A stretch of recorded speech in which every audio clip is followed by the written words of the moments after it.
What do you get when you cross a dog with a cat?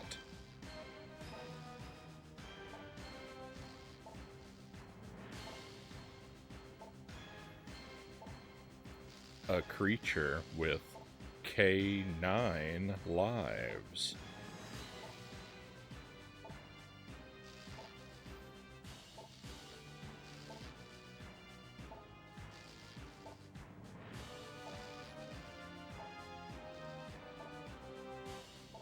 Welcome to the stream, my friends. Happy Thursday, and thank you very much for being here. Very grateful to have you with me tonight, my friends. Thank you. We have Dead Zergling first in chat, followed by Cows Are Important. Shadow Archon is here, and Crab Meats, welcome in. Lucent Jelly, welcome to you as well. Zergling says 65. Thank you very much for the 65 stream streak, Zergling. So getting so close now.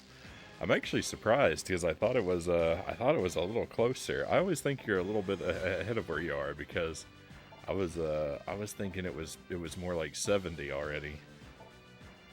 I will be there soon if Frownie's internet doesn't thwart me. I hope as much as you, at least as much as you, that does not happen, please.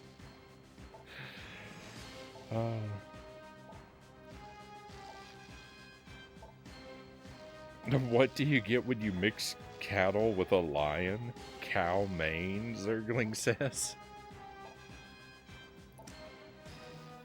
Not bad, not bad.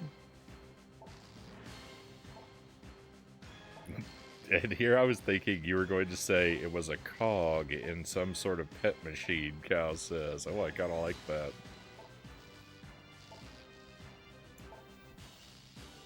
I do kind of like that. So we have one game tonight, my friends. What we would have played yesterday.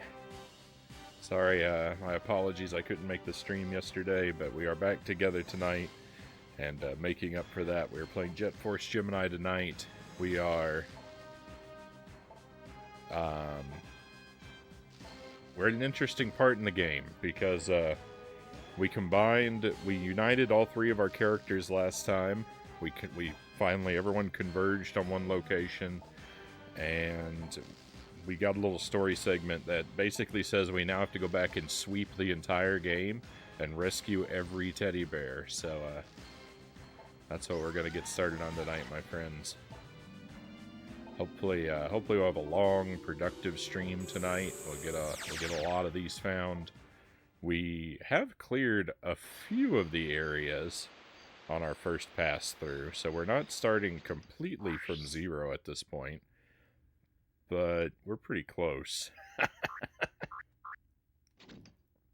At some point I discovered that it is impossible to grab all of the teddy bears on your first pass through some of the areas, and so that's where we kind of gave up.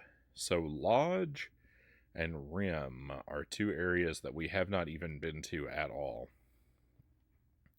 I know there's one portion of this planet that we have to play as Lupus to reach. At least that's what I think is going on.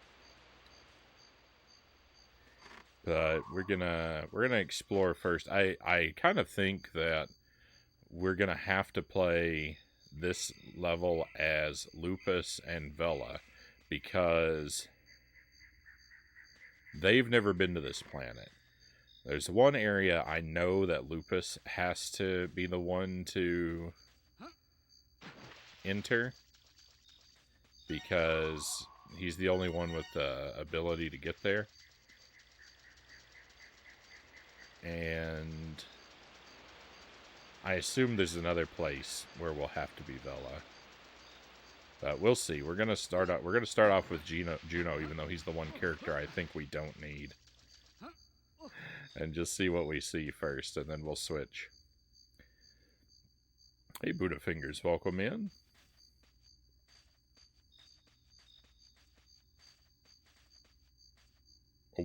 Where is the demon cassette bear? You can't let it find Sarah Connor. I never had a Teddy Ruxpin. I never knew what one of those was until I was in middle school, I think. One of my friends when I was in middle school had one of those bears when he was younger, and it was still tucked away in his closet when I knew him. I think in the box and everything.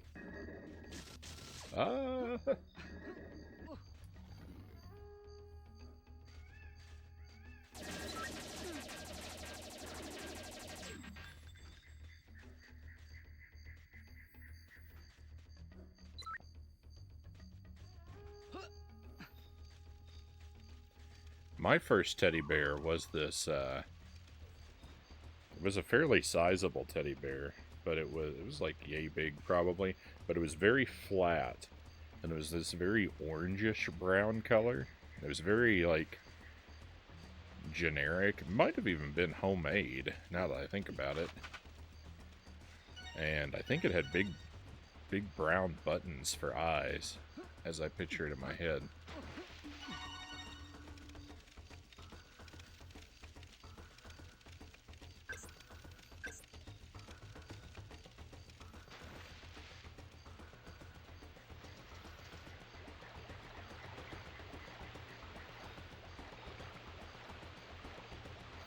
My first teddy bear was also very flat, Cal says. Yeah, my first teddy bear was very flat.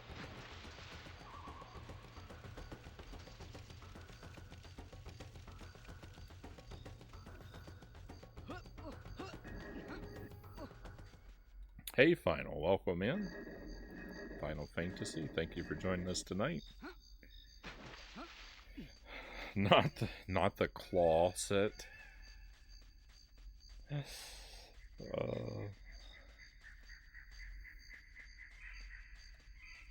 I had a huge teddy bear the size of a child, Final says. My sister had a great big teddy bear. I don't think it was her first teddy bear, but she had a great big teddy bear, which we very creatively referred to as the big brown bear. I'll give you 3 guesses what color it was.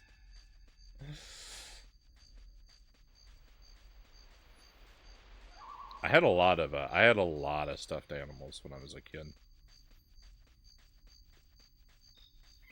I had this weird blue cat with, like, light bulb eyes that would make this crazy noise when you plugged a 9-volt battery into it. I had this weird purple bear that looked kind of like Yoda.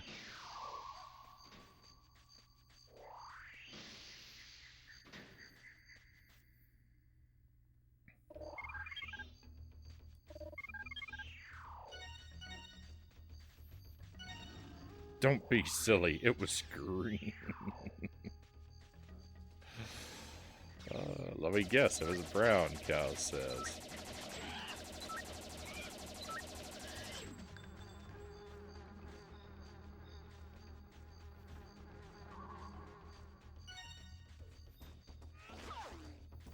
Clearly Cows has been doing some snooping on my Facebook profile.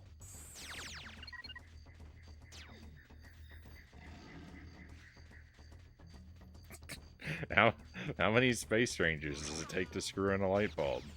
An alien engineer.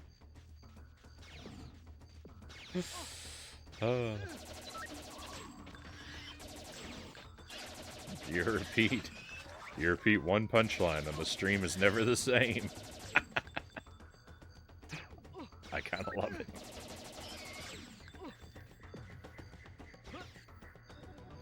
I should have done that years ago.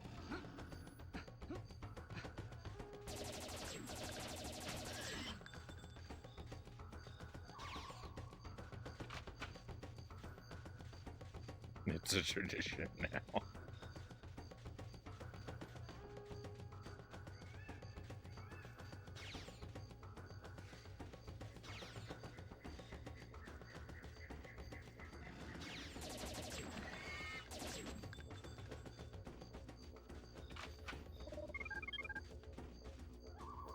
Who knows? My next username might be Alien Engineer, Final says. I wonder if you'll talk yourself into it before the stream is over. Oh no, I don't think you can, right? You can't change it that many times that close together, right?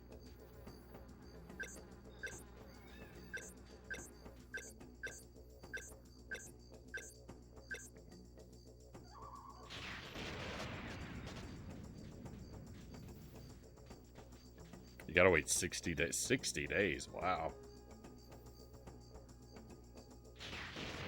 That's a lot longer than I thought.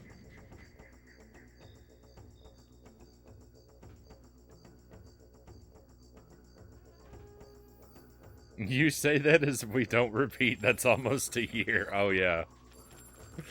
This is true.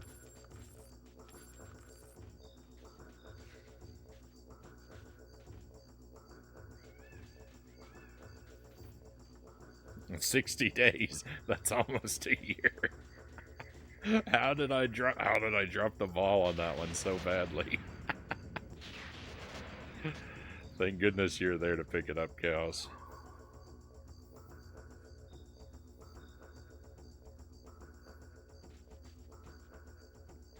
What is this? Oh, this is like the shopping thing.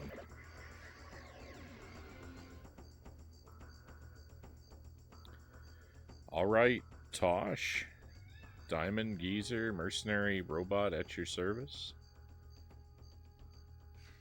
Alright, I think that's the same thing he always says. Yeah. Let's buy the ammo, and then... That's good.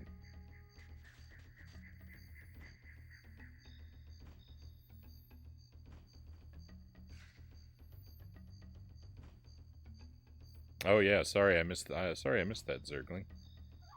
That's a huge comment too. How did I miss that? I guess the chat just scrolled too fast for me. Attempted mixing magnesium glycinate and potassium chloride in my coffee today. I don't know if that slash indicates an and or that's another name for the same thing. Wasn't great. Tried adding a good amount of salt to improve the flavor. It didn't work. It went from terrible creamer to hot booger flavored coffee. Oh no.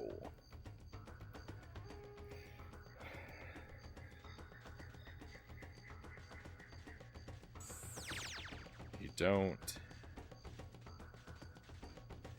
You know, I'm not really that picky about my coffee. I drink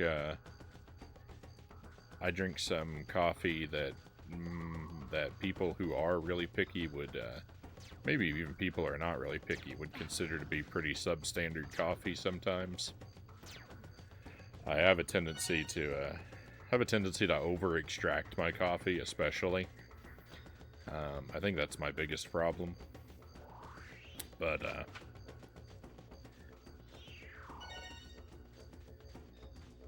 even I don't want my coffee tasting like a bunch of Harry Potter beans.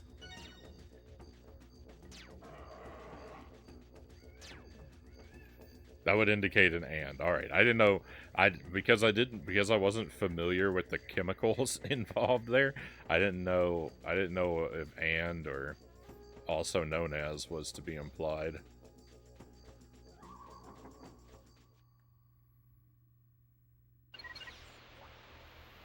In Animal Crossing, I drink my coffee with pigeon milk.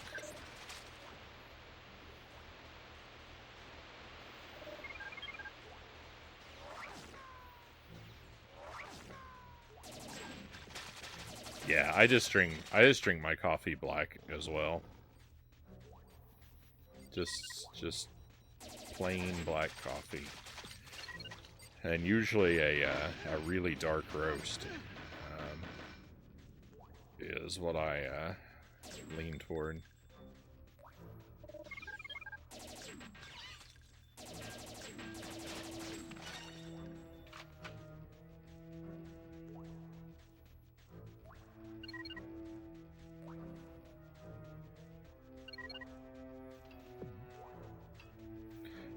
I've already collected all these teddy bears, so what I'm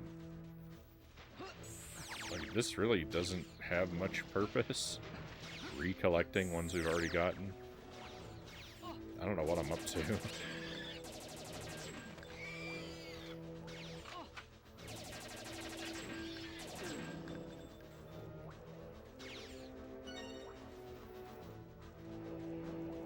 The map is like, the areas of the map work like levels to where they reset themselves when you leave, and so it's not important that, it is important that we grab all the teddy bears on one pass through an area of the map, but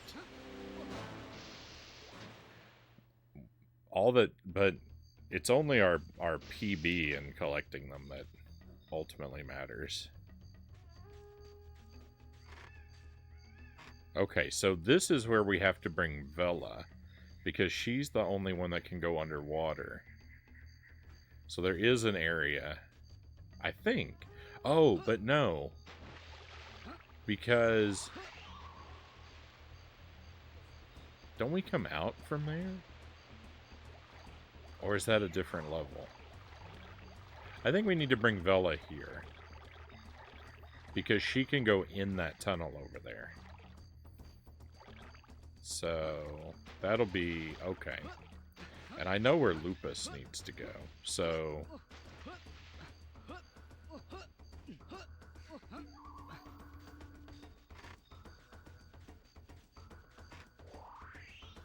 oh, Mile Hyrule, welcome in, by the way. Always great to have you with us, my friend. Kusari Gama, great to have you with us as well. Thank you for joining us tonight.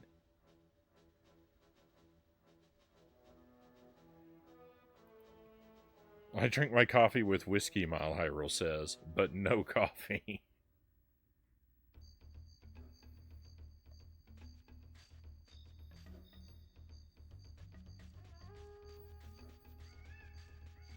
Oh, spoilers for Animal Crossing? Oh, yeah, yeah.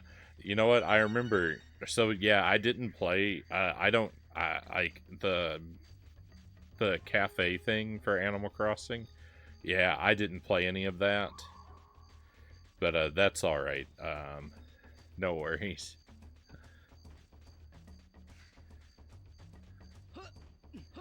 I really doubt I'm ever gonna go back to New Horizons. It's sad. It's kind of really sad to say that, because I had so much fun with that game. But realistically, it's just one of those things that, like, if I ever go back to it, it will just eat my entire life.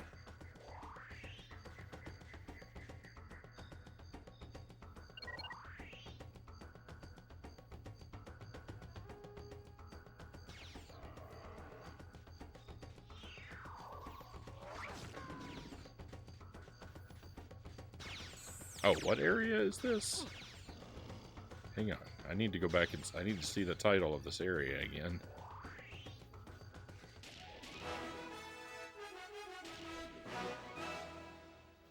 And it doesn't put it on the cleared screen for whatever reason.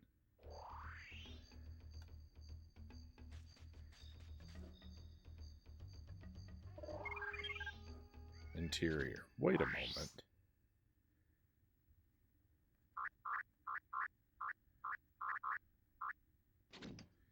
One moment, my friends.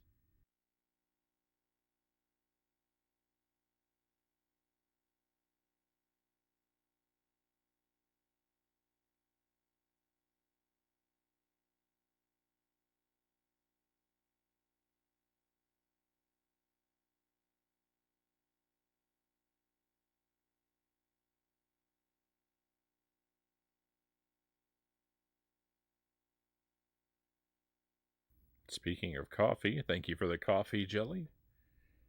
Very much appreciated. Nice and hot.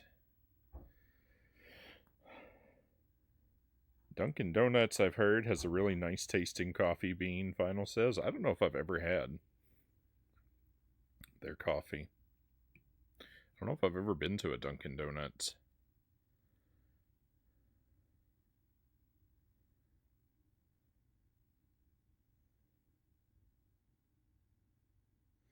I enjoy my coffee black, Zergling says, but often try to use my coffee to take other things I should be having with it.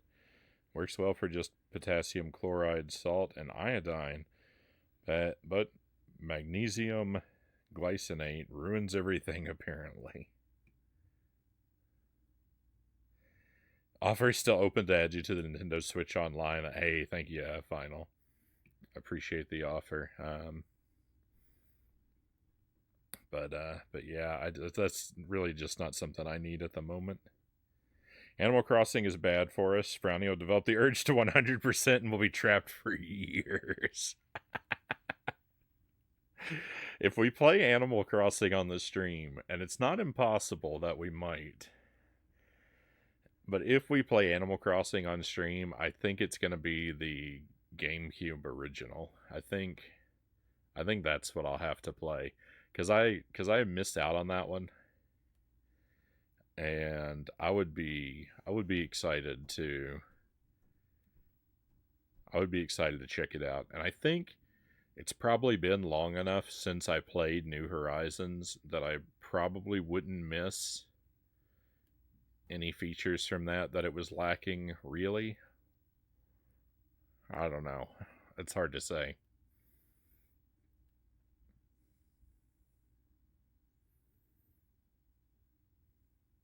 And recently, if I switch to an individual account, I lose my 5-year Switch Online streak? Huh.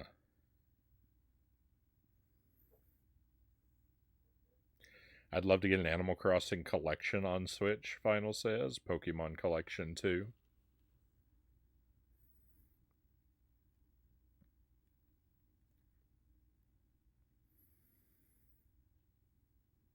Those are,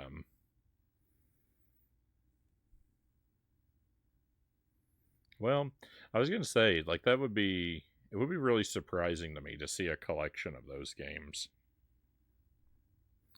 I think because they're so much the same thing again and again.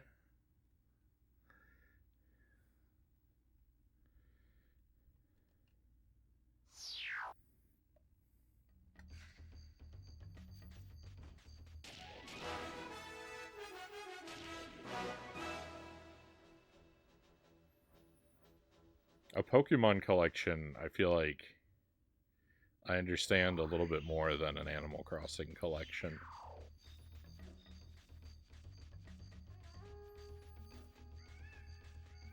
My meal was much better than my death coffee. 6 scrambled eggs, a pound of Montreal seasoned lamb today, Zergling says. I had Jelly and I went to a Tex-Mex place for dinner, and Jelly had a chimichanga. I think that's what it's called. I had street tacos.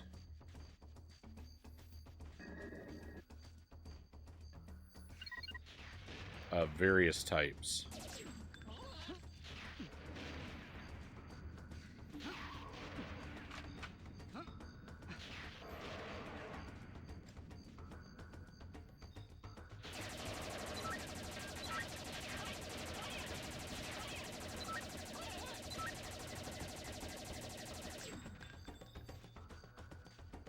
Alright. I know I need to play as another character. I don't know why I'm not switching. Let's do that. So, the area that is for Vela comes up first. So we'll start with her. Man, did you dip them in pigeon milk?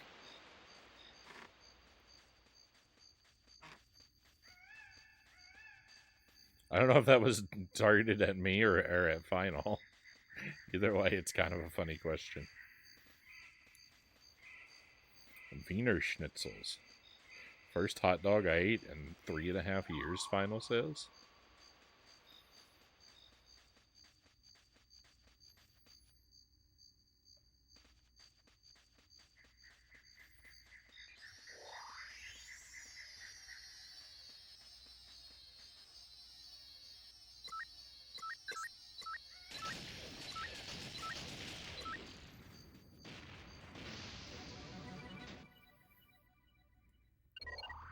I don't know if I've ever had lamb, but I've definitely had sheep.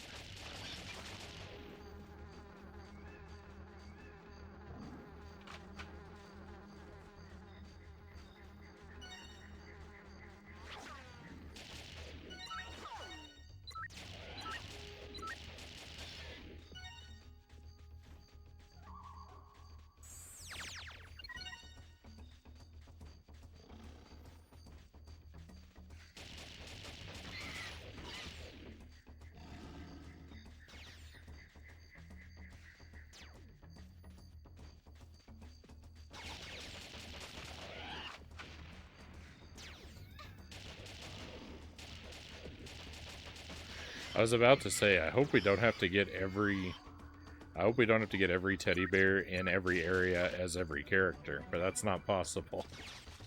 That's not possible, so no, I shouldn't have to worry about that. Didn't it just show us the door open, and yet it's not?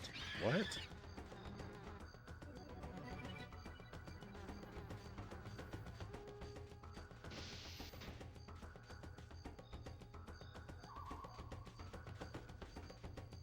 I've had lamb, Frownie has had sheep. By our palettes combined, we've had like 1 or 2 unique food items.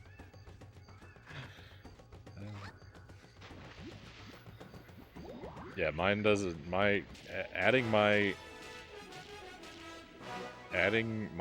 like culinary history to anyone else's doesn't really add a whole lot of new items. There are not very many foods that I've had that anyone else has not. I've not been the most adventurous eater.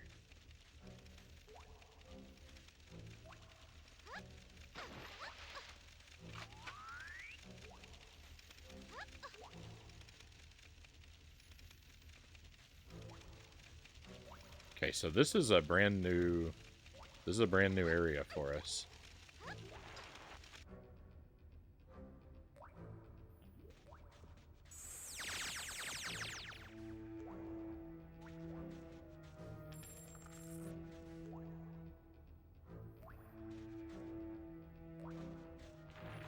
This is good. This is the kind of thing we're supposed to be finding tonight.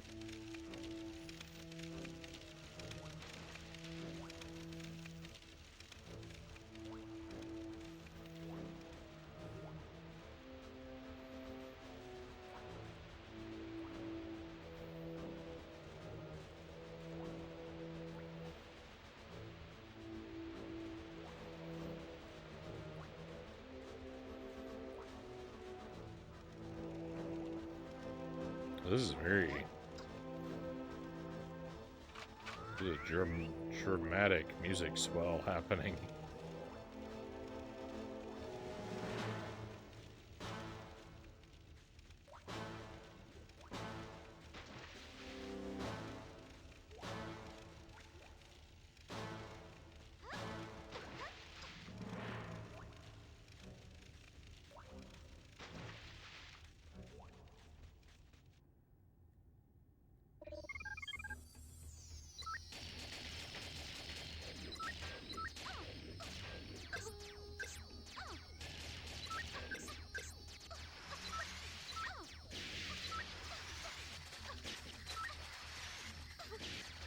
Wow, I got absolutely destroyed by those enemies. Ooh, and will continue to be. Why don't I have any good weapons? Why is all my stuff empty?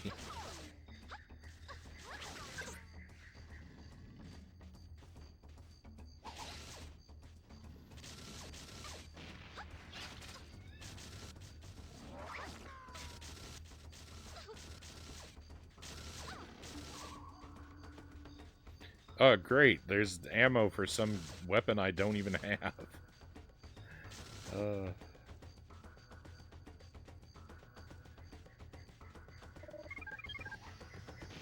This is horrible.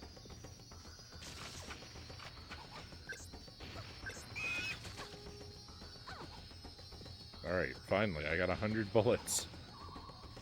I gotta get out of here. I gotta get out of this whole area. This is awful. I was so excited to be going somewhere new, and it turned out to be the worst possible thing for me. I've got to go find some resources. We can't continue like this. Not at all. Not at all. You know what? There's a shop where I could buy some resources, but guess what? I'm not going to be able to get into it because I don't have any rockets. Oh. Game, what are you doing to me?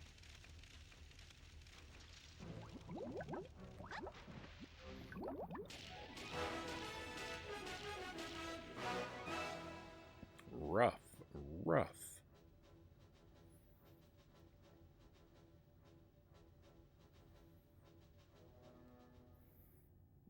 But that comment was meant to be pretty self-deprecating. I haven't had much more than you either, Zergling says.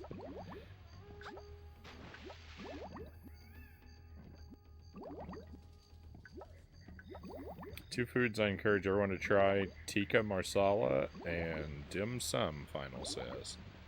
Yeah, I don't think I've ever had either of those.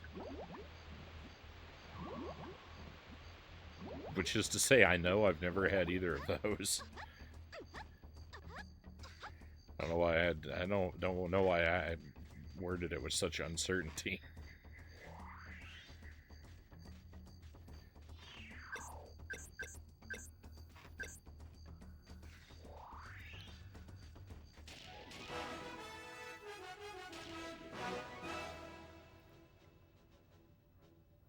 With pigeon milk. It's one of those games? One of what kind of games, Final?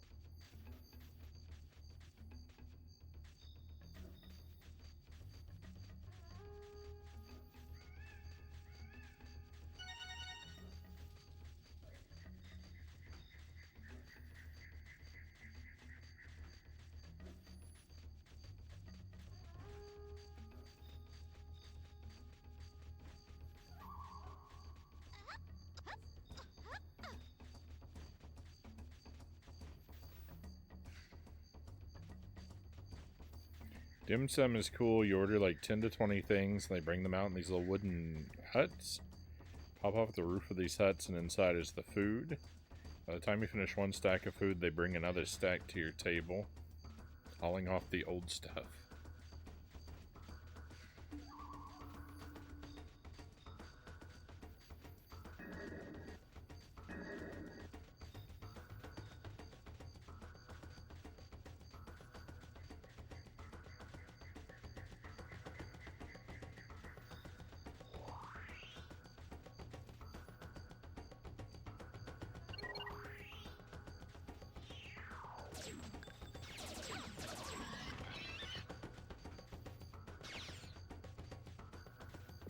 I'm just looking for life and ammo.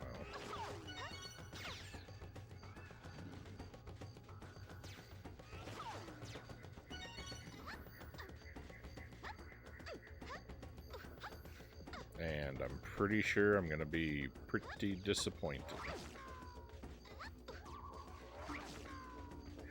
This is unmanageable. I'm not gonna be able to... How am I ever gonna clear any levels if I can't? Alright, you know what? I think I know what I can do.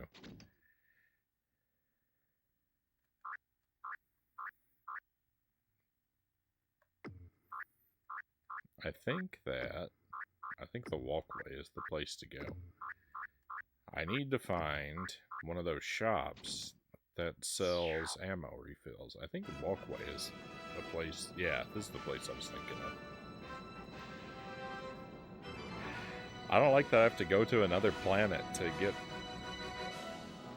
refilled.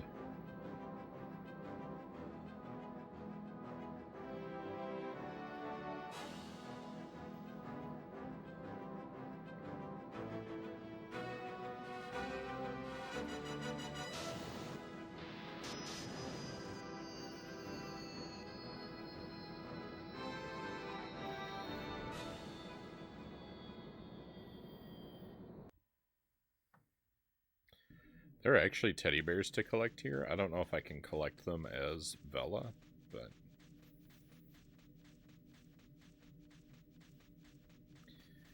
Coming here could possibly be not totally pointless in that regard.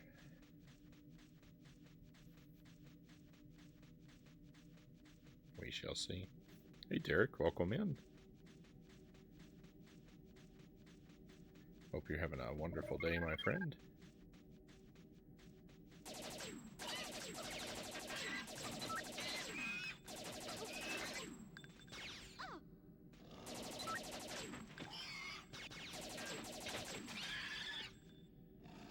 How's every enemy still alive? I fired on every one of them and didn't kill a single one.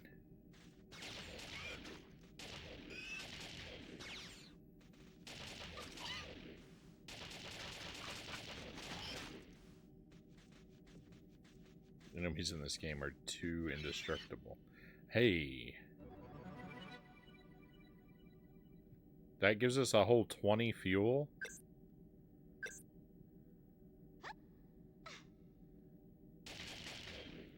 I actually don't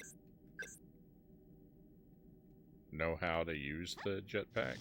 Oh, there we go.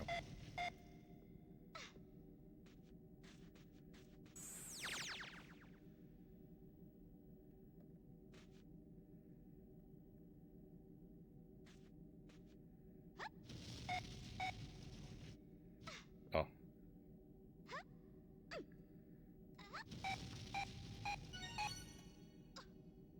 Bonus feature unlocked.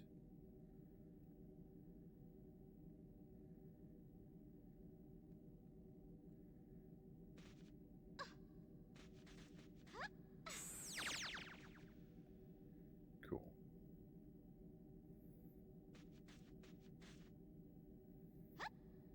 I meant to jump. I don't think I have enough fuel to get back up to safety.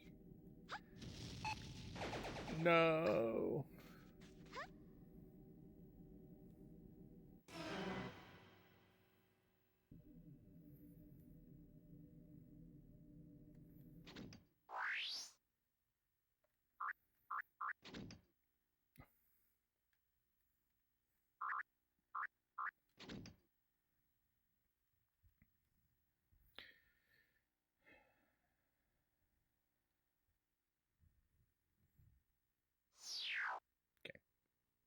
Doesn't matter if we lose a life.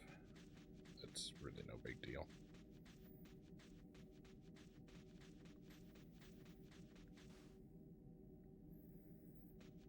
Not bad, Derek says. Work was busier tonight than expected.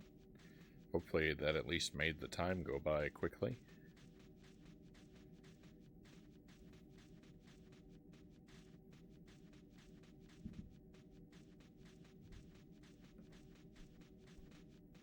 What is going on?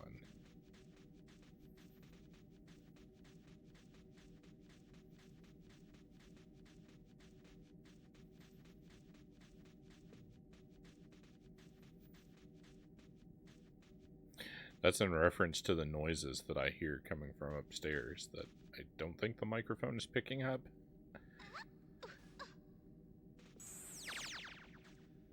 Ideally it wouldn't, but I don't know.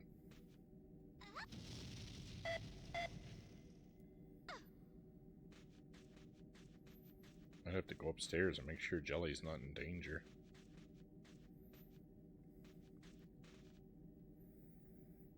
Yeah, oh yeah. Real Nintendo 64, original controller.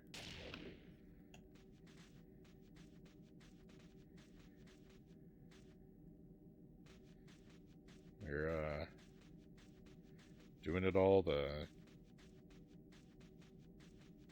in the worst way possible.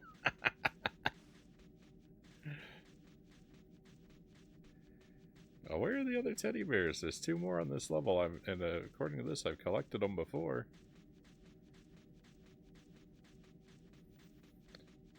I might be inside these boxes, but I'm scared to blow these boxes up because I might blow up the teddy bear as well. They could be in here, I guess.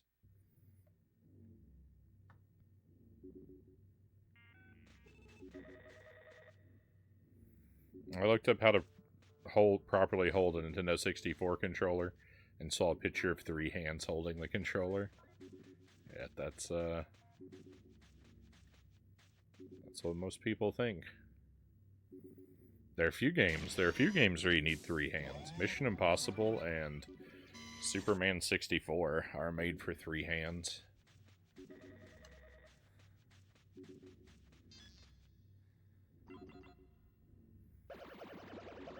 The glitch ghost is at it again. Yeah, we're still doing Bubsy. We're gonna do Bubsy again tomorrow night.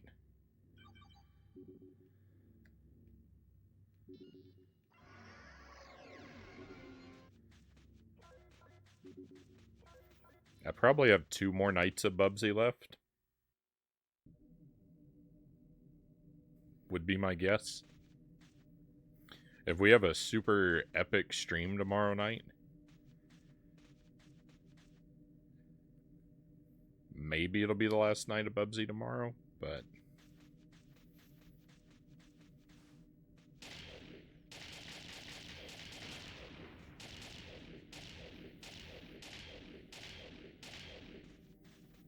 I think 2 more nights is the most reasonable expectation.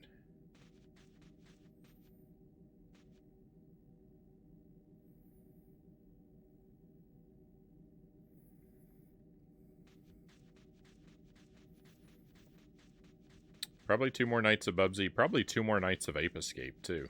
Would be my guess. And then I'm not really sure what I want to do once those games are cleared away. I know we need to finish Strawberry Shortcake. I don't know how many nights that'll take. Because I have to beat that game 4 times. 4 times. What are they doing to me?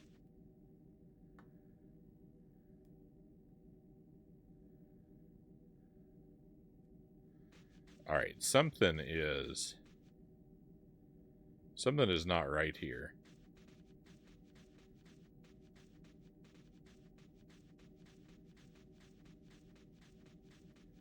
There are 2 teddy bears missing from this level, and I cannot divine a reason why.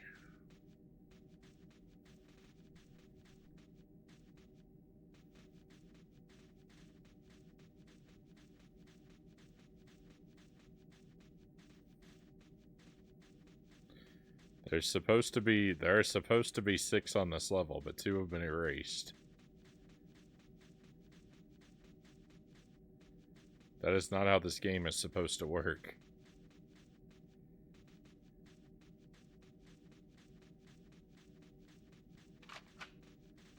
Oh, I finally have homing missiles. Nice.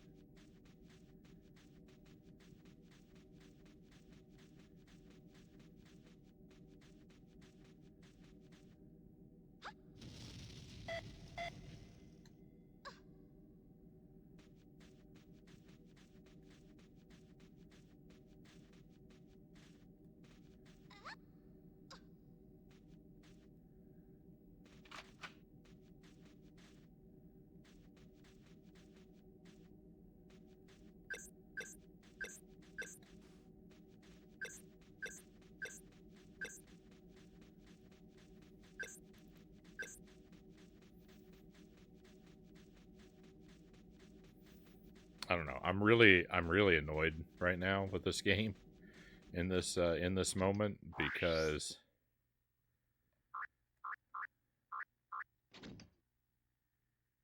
it has removed 2 of the teddy bears for no reason other than I'm here as the wrong character.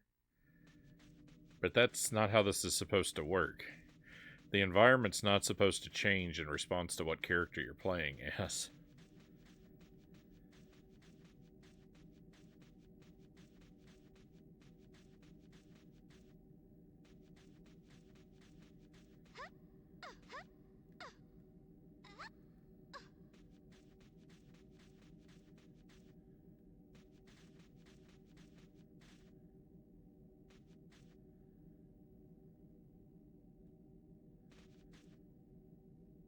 they're supposed to be the same, and yet it's not for no reason. There's like an island that's missing. I don't know. I'm getting out of here. I'm annoyed. I'm annoyed. Why is every game so annoying? That's not how this game is supposed to work. So I have to come back here as a different character for no reason.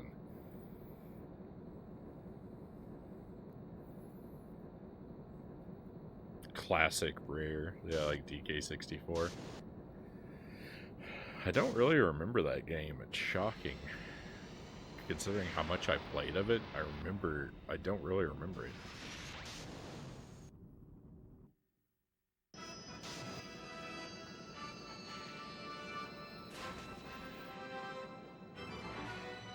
You play the three-handed games with your friends even though they're single player?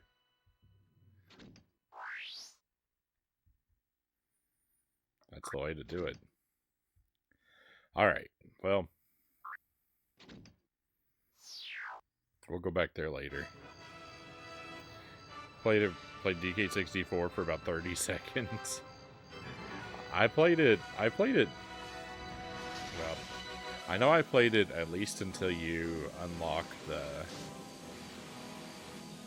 arcade machine with the original Donkey Kong, and I've been told that that's pretty far along into the game. So I know I played it at least up to that point because I remember playing that machine. I know what the end boss fight of that game looks like, but I don't think I've ever played it.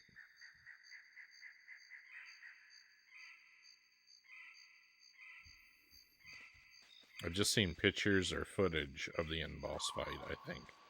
Because I don't think I've ever beaten that game.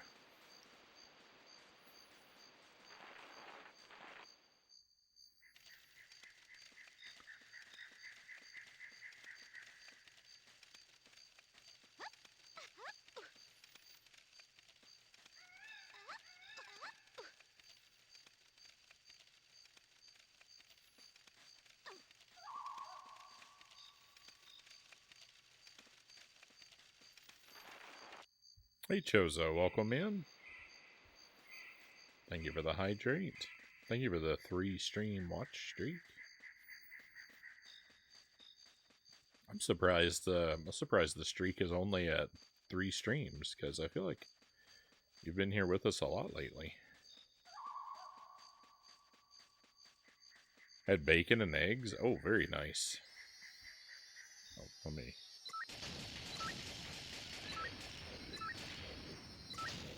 I had bacon and eggs for dinner like 3 nights this week.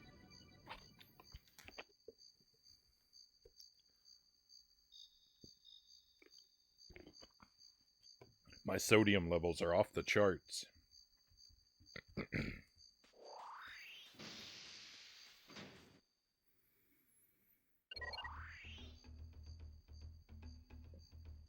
Battletoads on the SNES? I've never played that. I've only played the NES game so far.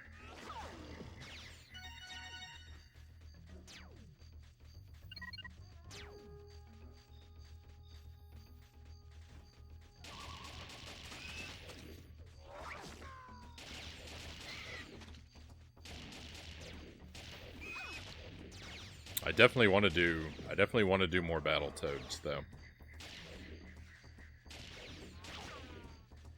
The Genesis game, the SNES game, Battletoads and Double Dragon. We'll play them. We'll play them all.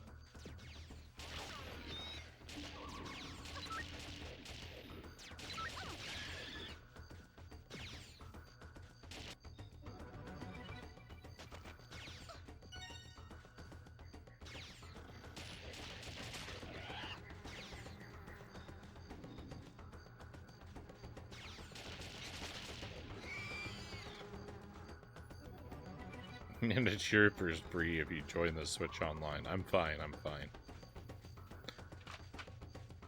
I don't like trying to play retro games on modern TVs. It's too laggy.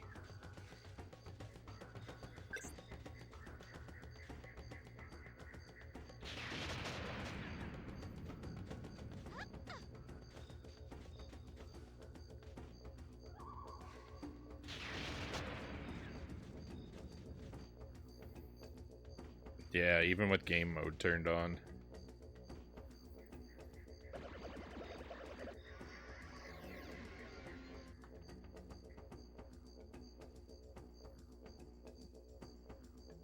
It's better. It's better with game mode turned on, but it's still not quite the same. Oh, I don't even need this thing now.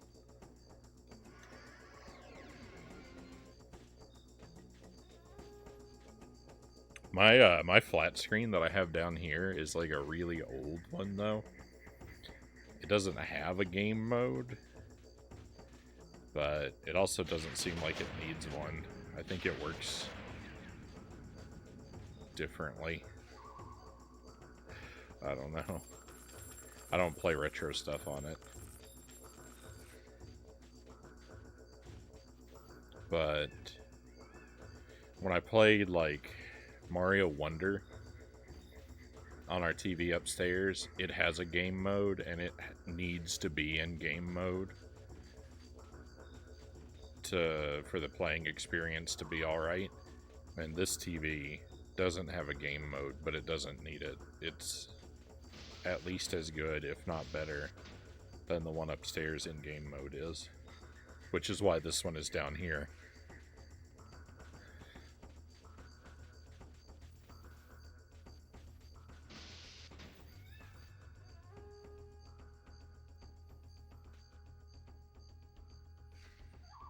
No, it's not a, yeah, it's not a plasma. It's not a plasma screen. Yeah. Yeah. Burn-in would be a shame. I'm very aware of that because we used to have a, big projection TV when I was young. And I could basically never play games on it because of the fear of burn-in.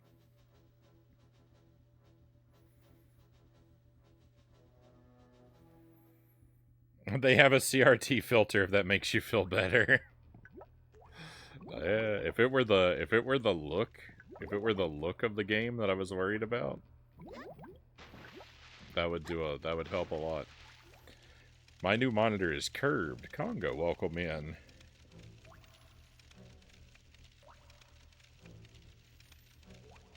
I've seen curved TVs.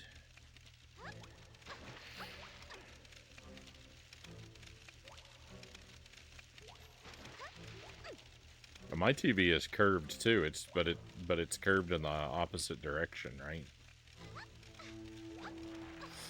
My CRT curves toward me, not away from me.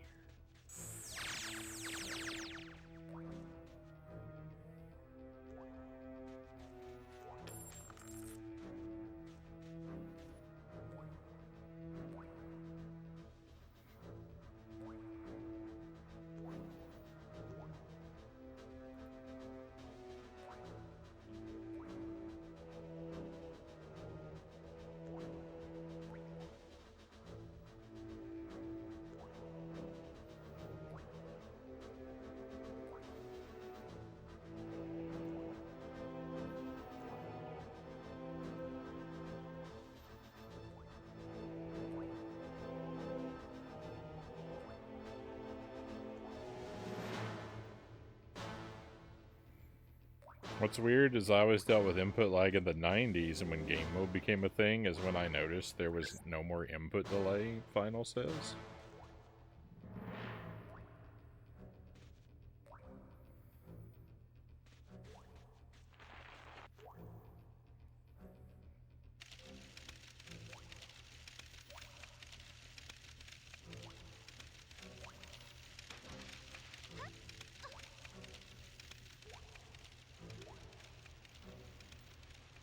Took my eyes a little getting used to. They have HDR screens, and I don't think I like HDR. It makes it harder to see in the dark. I don't know that HDR always trips me out, Cow says. I don't know that I really know what HDR is. Like, I've come across the term, but I don't think I've ever seen it in person. Like, I don't think I've ever seen a display that has it. So...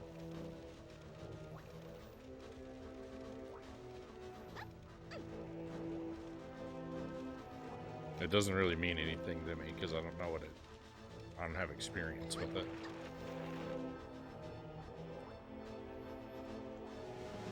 Oh, no. Oh, no, I just ran through a lot of... I went through a lot of trouble to find one of these things. There was one right here the whole time. I'm the worst.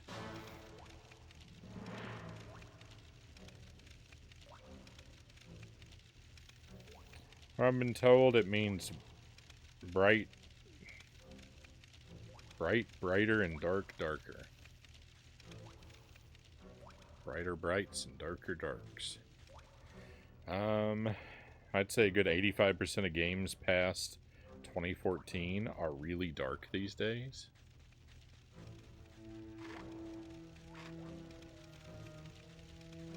Oh my goodness, there's a whole bunch more. I have so many tri-rockets. I have so many tri-rockets. I have so many tri-rockets. I'm gonna go pay to have my, even though I just paid to have my ammo filled, I'm gonna go pay to have it filled again just because of that capacity increase. HDR, I think, is a mode for 4K TVs. Makes colors look more colorful, Chozo says. Yeah, I don't know. I imagine I'll own a 4K TV someday. I'm in no hurry.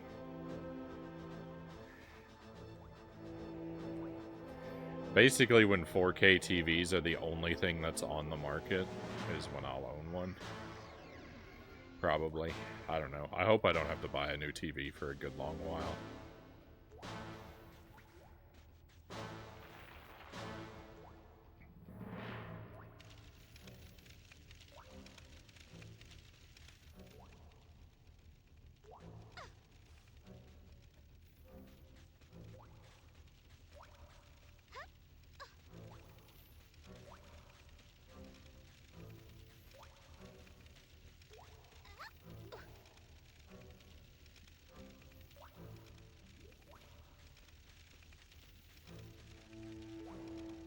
Can't tell the difference between 1080 and 4K unless I'm watching Netflix or something, Final says.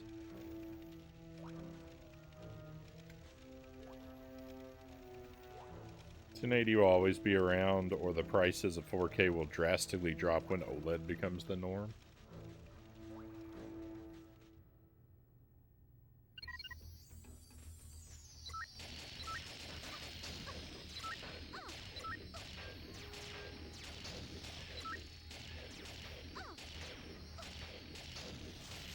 I just hope my CRT doesn't burn out.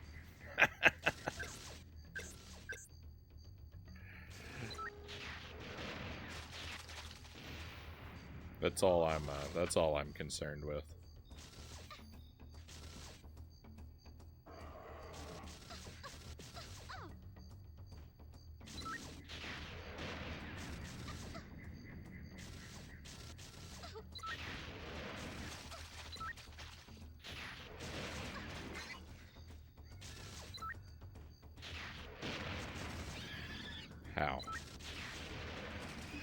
How are so many of these guys surviving so many of my rockets? I am upset.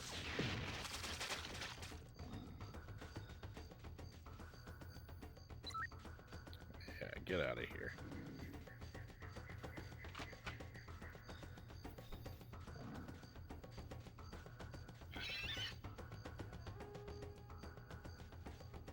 Next TV I'm buying is a downgrade. I don't use 4K, Chozo says.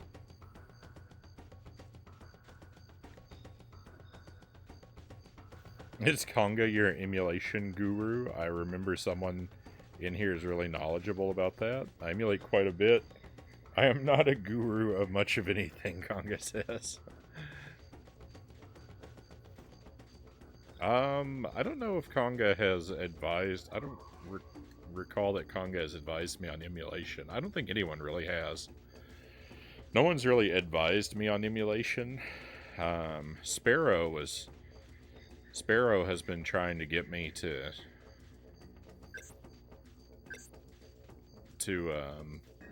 look into FPGA. He acts like a devil on my shoulder sometimes to whisper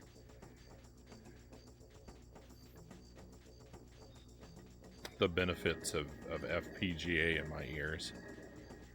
So that might be what you're thinking of, Final.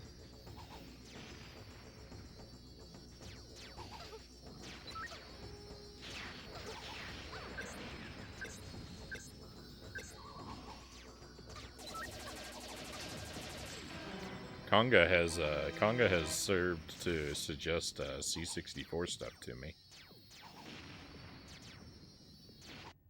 You might be thinking of that as well.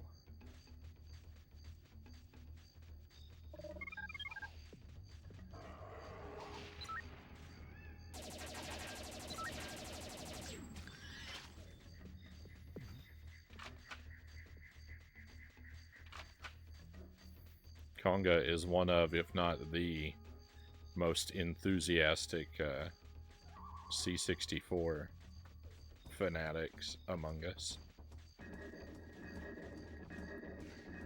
I only emulate with software, not hardware, Conga says.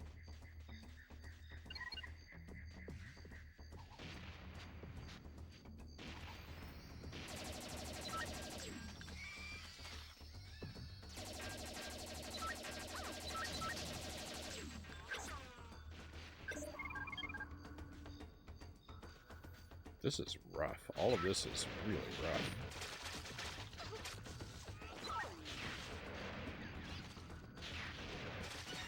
The good thing it gave me 100,000 tri-rockets because it's robbing me with so many of them. But there's no way that this guy is still alive after that. I blasted right through him. Ugh. Come on, game. You can't behave like this. No one's gonna like you if you act like this. Get it together. Wait a minute. Okay.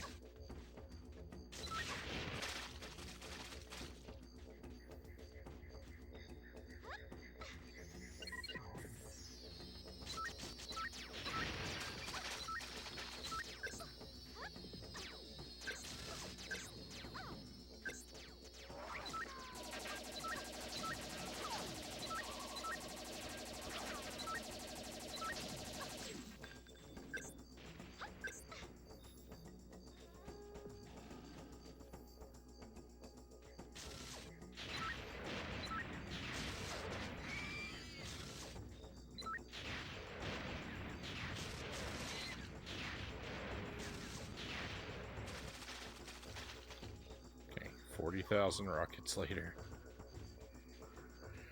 Are we finally good? I think we'll lose a life in the next area too. Uh-oh. Please be at full health.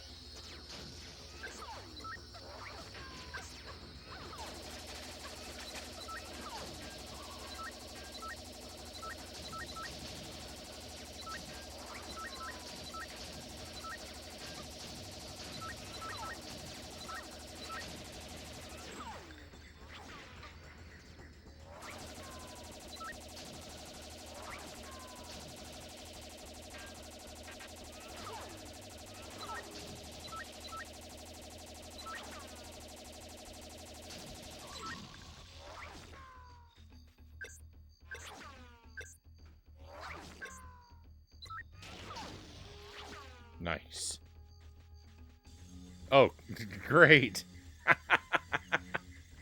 I took out all those enemies, and then I discovered there was an invincibility right next to me. I'm the best. I'm the best at video games. No one plays like me.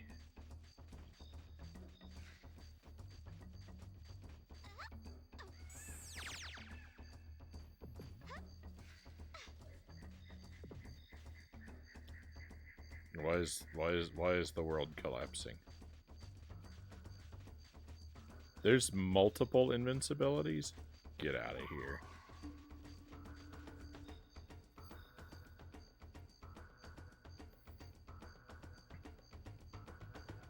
Alright, let me catch up here. I'm way behind on the chat.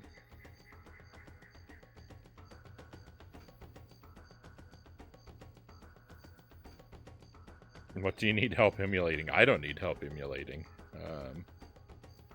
But that question may not be directed at me either.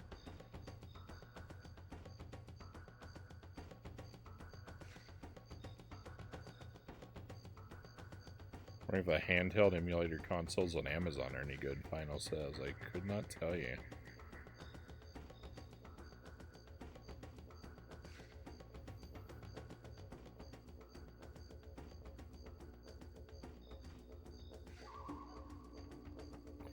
There are dark corners of the internet where I'm a C64 amateur, Conga says.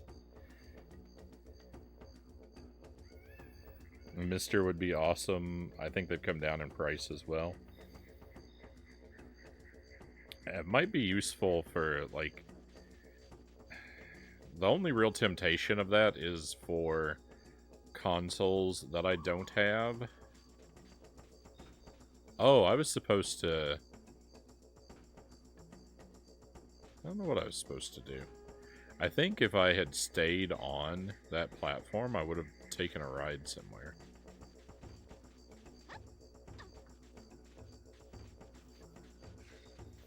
And I think that's what I was supposed to do. Alright, well we can leave and come back.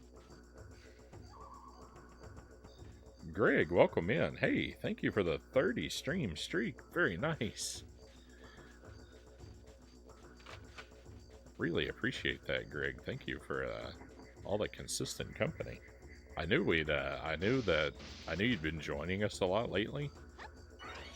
I didn't know it was that much. Wow.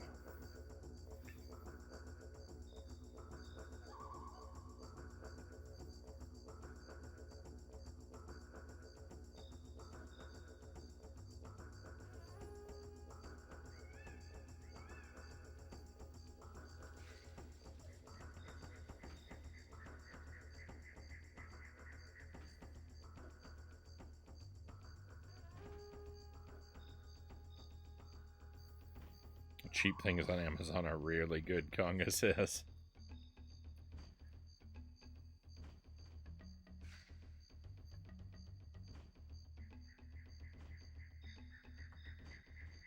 I feel like Frownie, when he plays, he's like Sherlock Holmes. This mustn't register on an emotional level. Strafe left, dodge blind fire, eliminate, strafe right, avoid fire, discombobulate. Chances of retaliation 0. Full recovery unlikely.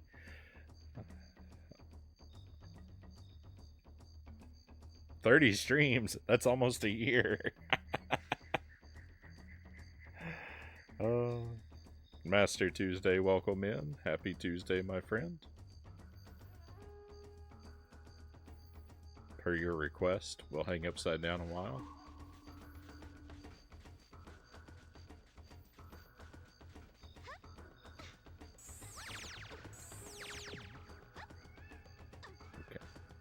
So, I don't know if I die if I stay on those platforms. The game is not conveying its information to me, clearly.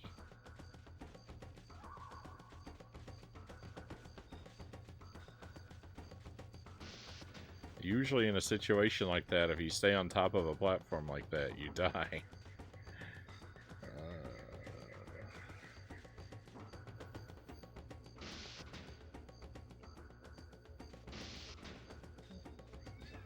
how goes all? No complaints. No complaints. I'm griping at the game a little bit, but you know, what else is new?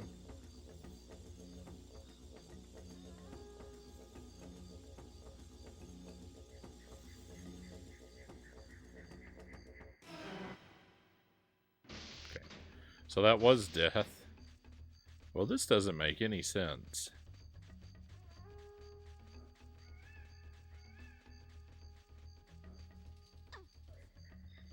What am I missing? Because if those kill me, then that means that this is just a dead end.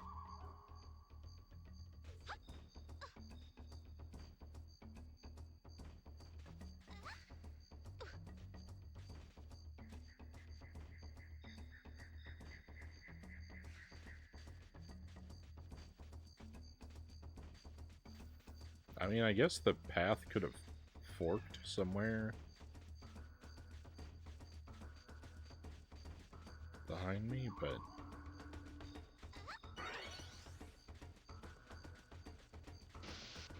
I don't know. I'm lost. I'm lost and confused.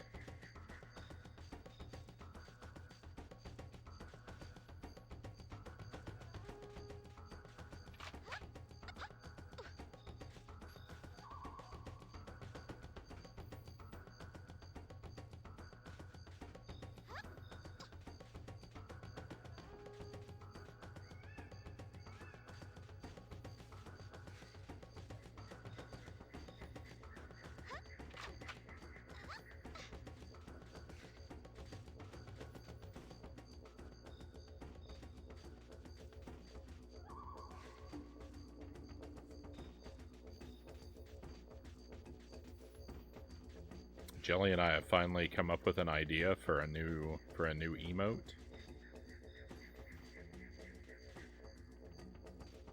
She's gonna be working on a no spoilers emote for us. Oh yeah, I forgot about this door. We haven't been through here. This is where I was supposed to go.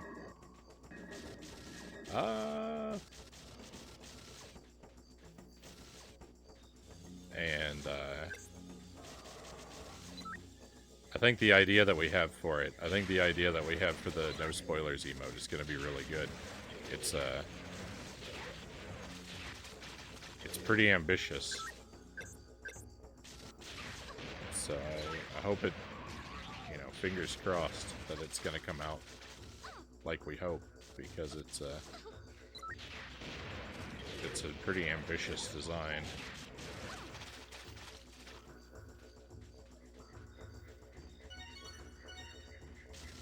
But I'll be excited to add it to our collection.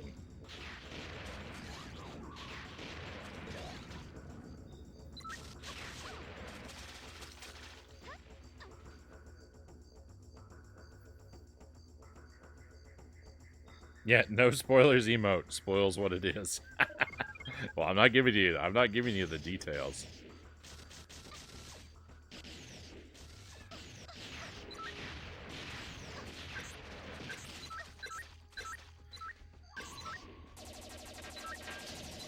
I'm just telling you what genre it is.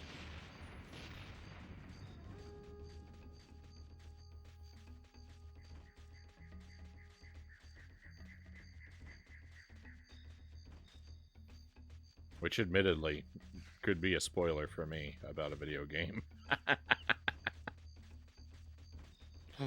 So you got me.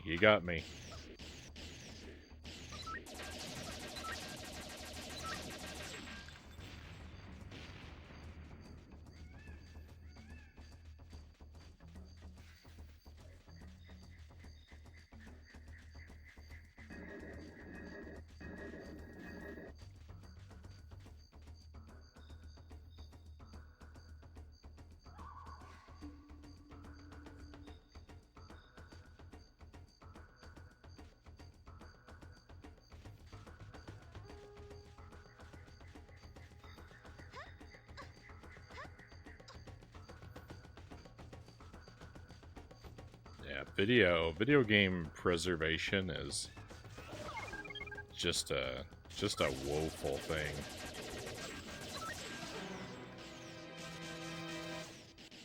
Games are so poorly preserved in general.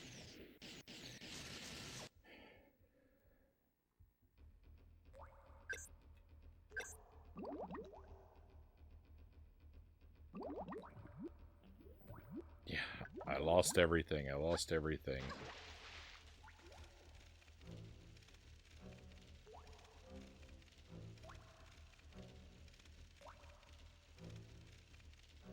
I mean, I say that, but like,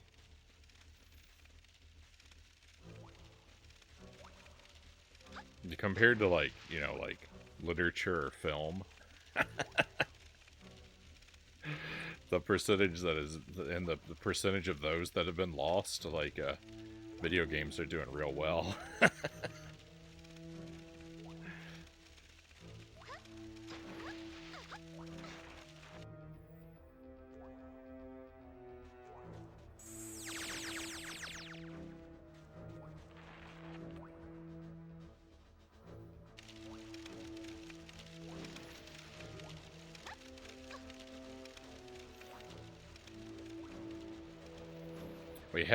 We have space. We have space available to us. I think for 10 new emotes. When I checked, it looked like we've got like 5 animated slots and 5 regular slots. So we're trying real hard to come up with new emote ideas. But one of the things that's making it difficult is like, because all the emotes are Frownie themed, like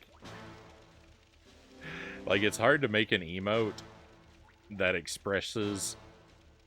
It's hard to make an emote that expresses a particular emotion when it's mandatory that it includes a frowny face.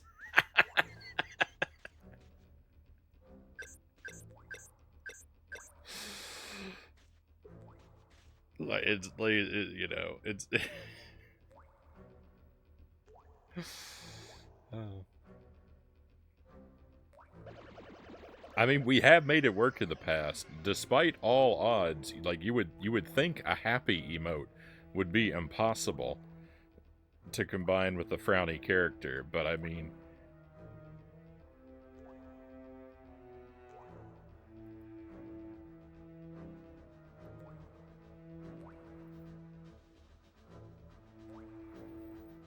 But we did manage to pull that one off. So like that was, you know, that one's good. We've got that one. I have a potential idea. Oh, excellent. Well, we are open. I'm fully open. I'm encouraging backseating of the emotes. If you want to share ideas, please do. The floor is open for emote concept suggestions.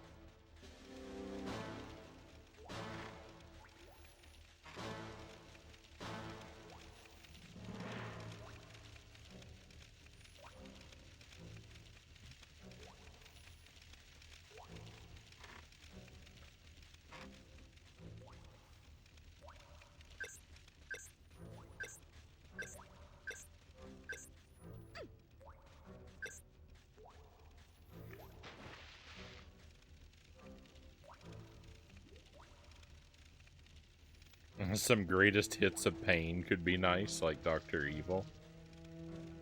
I was thinking about... I've thought about like an Echo, the like a frowny dolphin, or I was wondering how to do a Dr. Evil Knievel.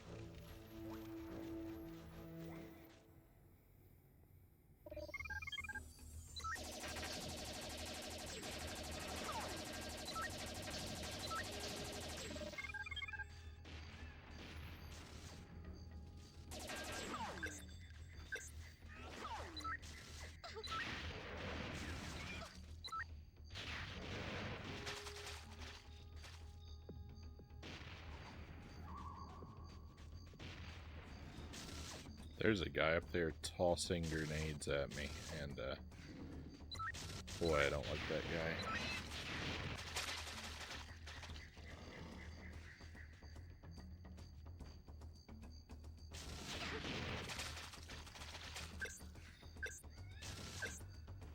I have 70 grenades? 70?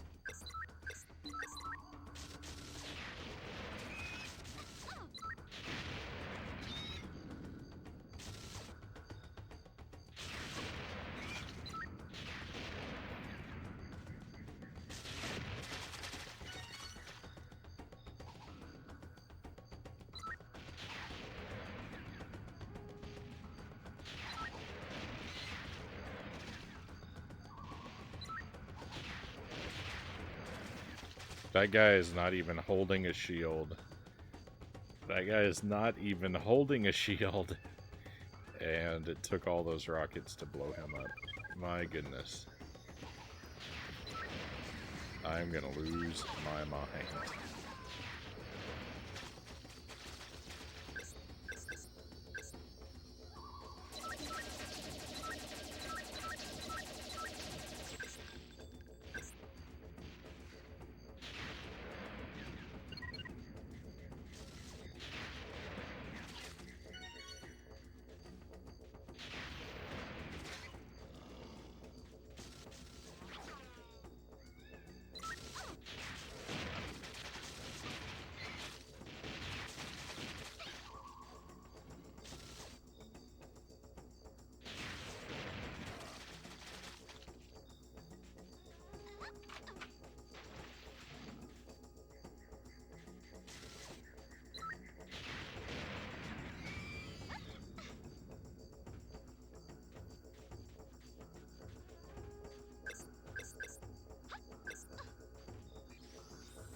It's okay.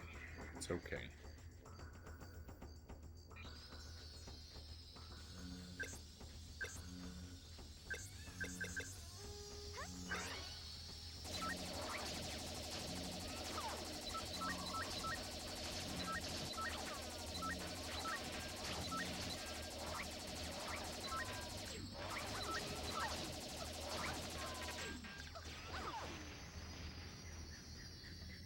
It's not okay. Where's the other invincibility?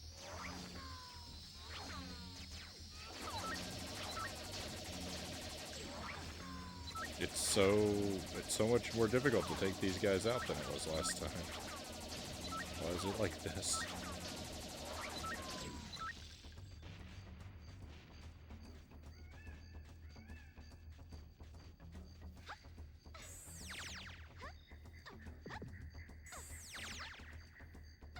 No. Robbed.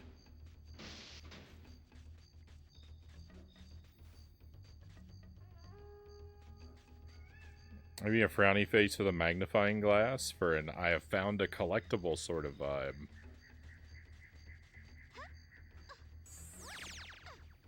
We could do something like that. Yeah, finding a secret.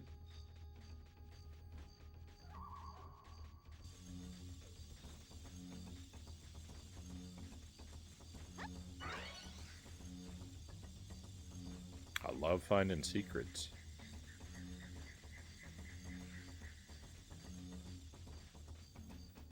Frowny dolphin would be great.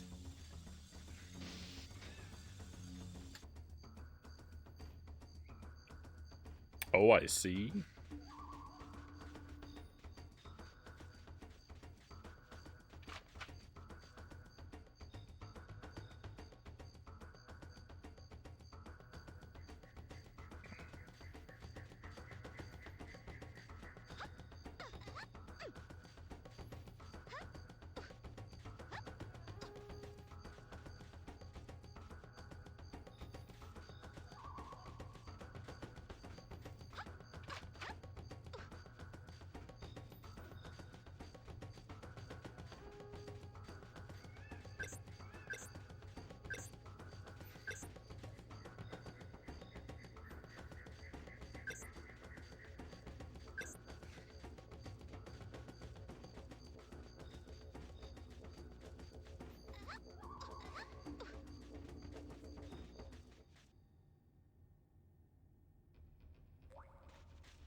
Why did... I don't know why that one guy took 50 homing missiles to take down. I don't know why this... I don't know why this game is like this sometimes.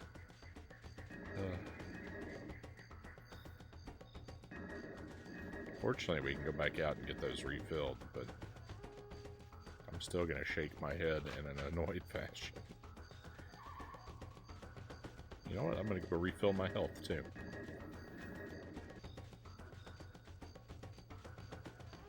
Even if it is a million miles away.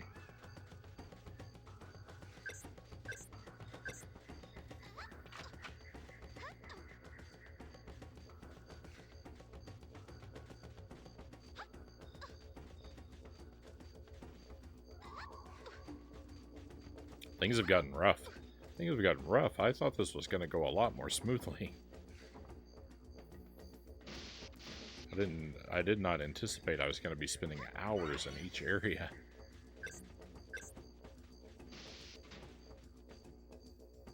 Wailing and shaking my fist at the sky.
Four homing missiles.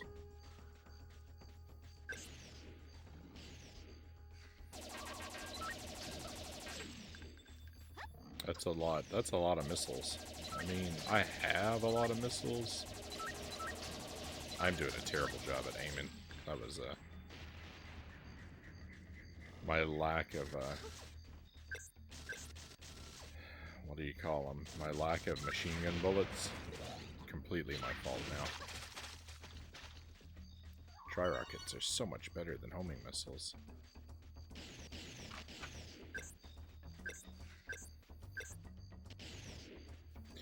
Don't fall for the homing missile propaganda. It's all lies. Tri-rockets are the real hero of the story.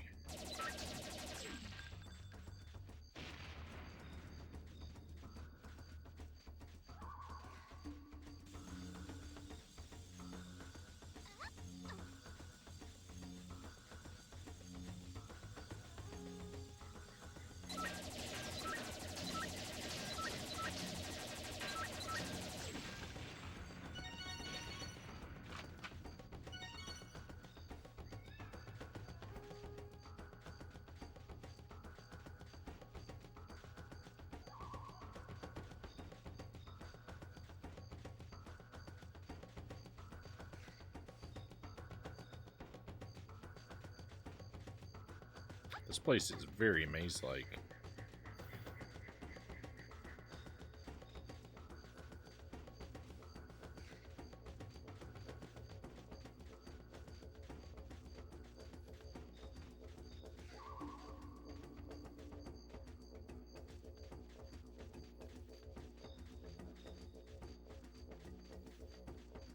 Where did the door go?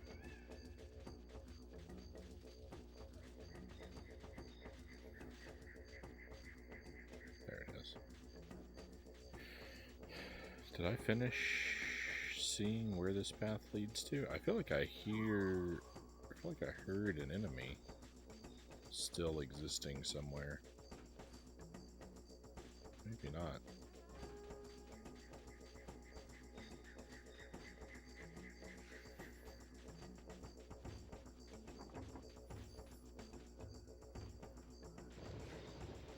Oh no.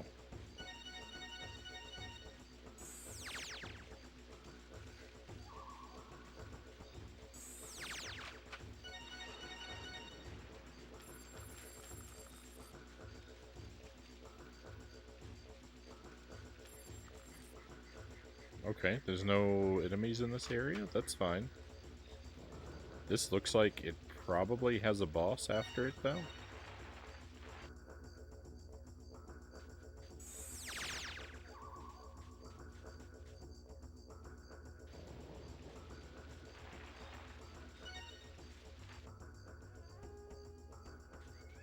Oh, there's 100% a boss coming up. There's no way there's anything but a boss after it's given me another one of these. Alright, get ready, my friends. Get ready to be pulverized repeatedly.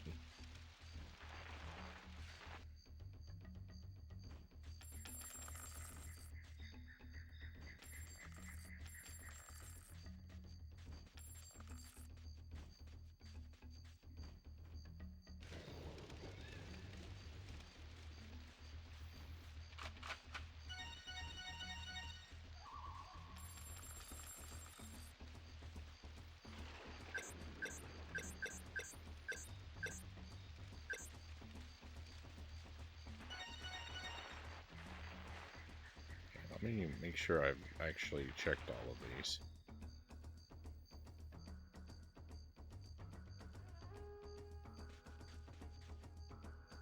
One,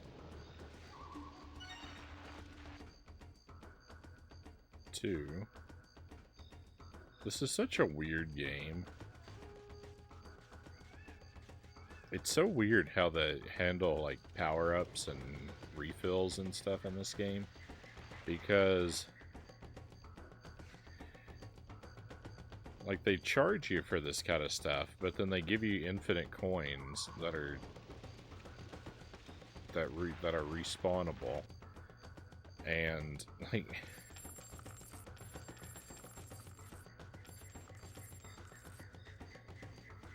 I think they originally intended this game to be much more difficult than it is. I mean, it's not super easy, but it's really easy to like farm resources and abuse respawns, because basically beneficial things always respawn, but enemies don't as you exit and re-enter areas. So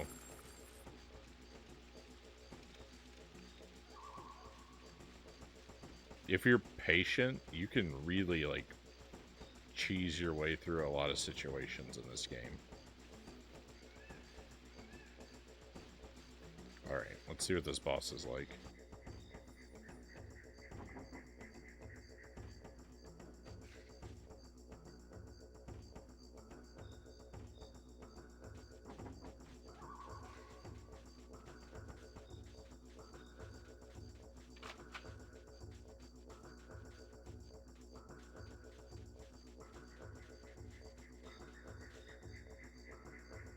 Oh, I went the wrong direction.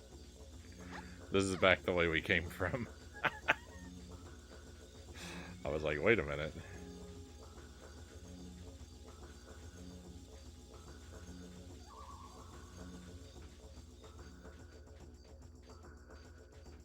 Oh, good. Cheese is my favorite flavor in video games.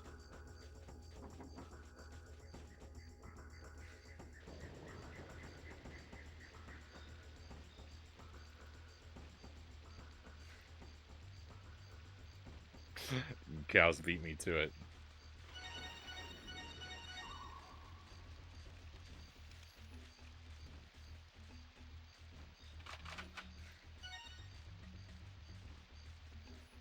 Alright, let's see what this boss is like.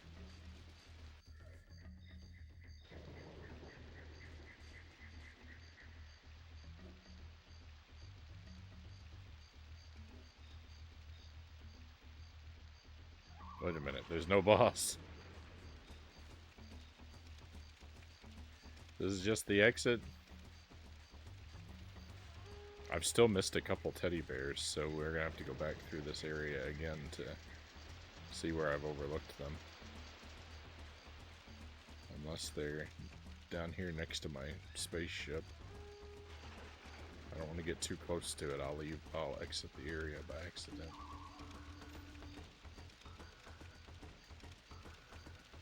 I thought it was preparing me for a boss. Hey Christian Cool, hope the week is going well. Be hanging around. Thank you for the lurk. Things are well on my end. No complaints. Hopefully everything is good for you. Also,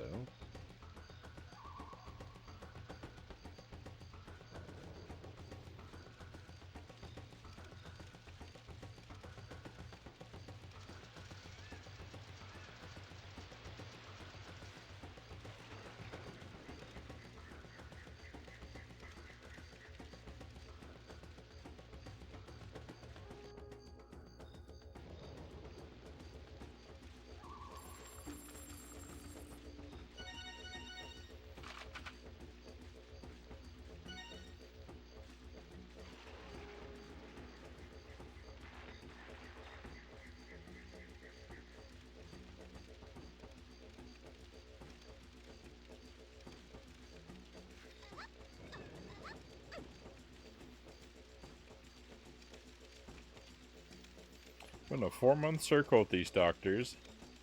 I face the less than helpful doctor I've been seeing since early 2023. Convinced him to send me to someone who can help. If he doesn't, I'll have to use the system to override his decision. Well,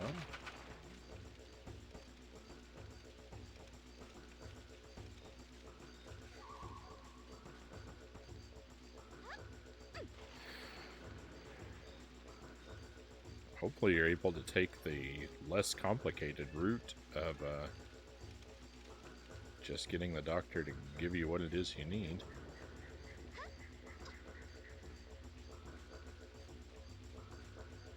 I know you've had a lot of trouble though, so I don't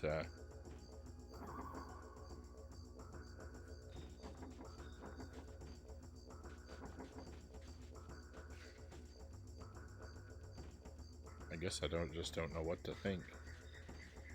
But I certainly wish the best for you. Who's the guy floating around behind you? That's Floyd, I think is his name. He doesn't seem to have much of a purpose. He glows... I think he glows red when there's an enemy nearby. And that is pretty much it. He doesn't even... I don't even think he helps. Like, he doesn't shoot. I would figure he would float along and like... Oh, here we go. Like, I would have thought that his job was to float along and help fire at enemies with us, but...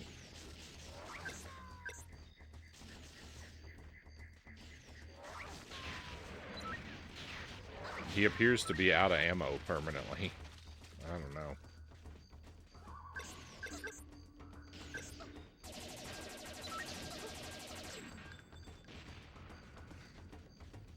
He's not very useful.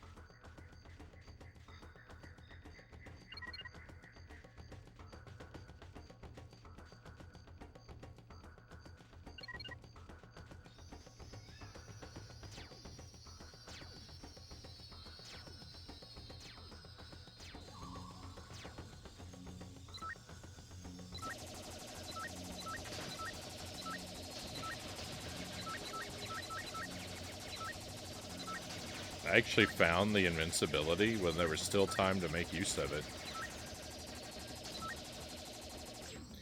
I was looking for teddy bears. I was running over there to make sure there wasn't a teddy bear that was going to get demolished before we could collect it, but invincibility is a pretty good find.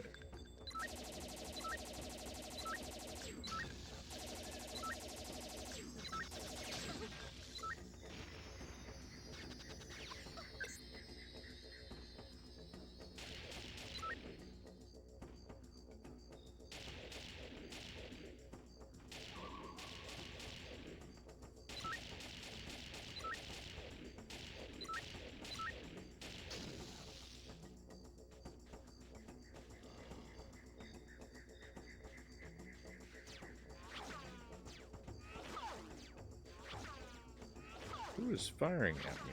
From where?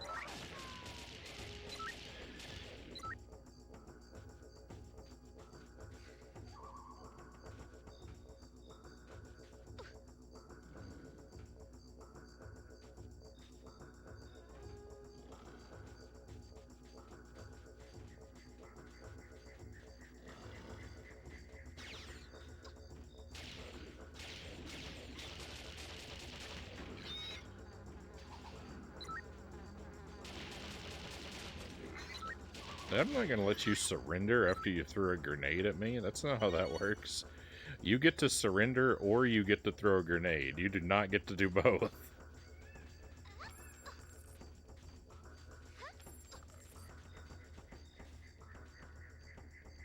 Can't believe that guy.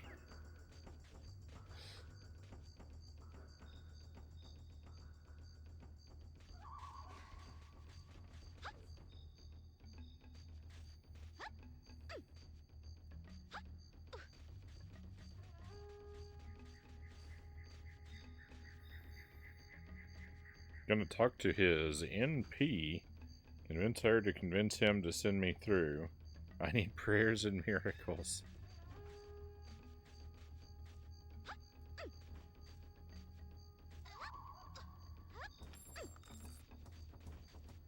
Well, I can definitely offer you prayers, my friend.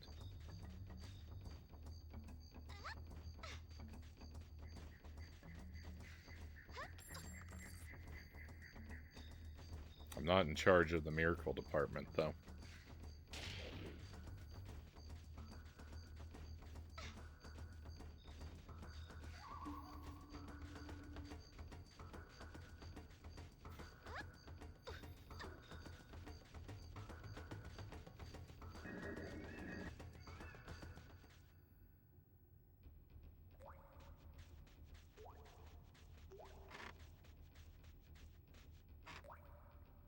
What is that? I've never seen that symbol before. Teddy bears. You're my priority, teddy bears. Let's go. We got all of them. I just have to not send Oprah. I just have to,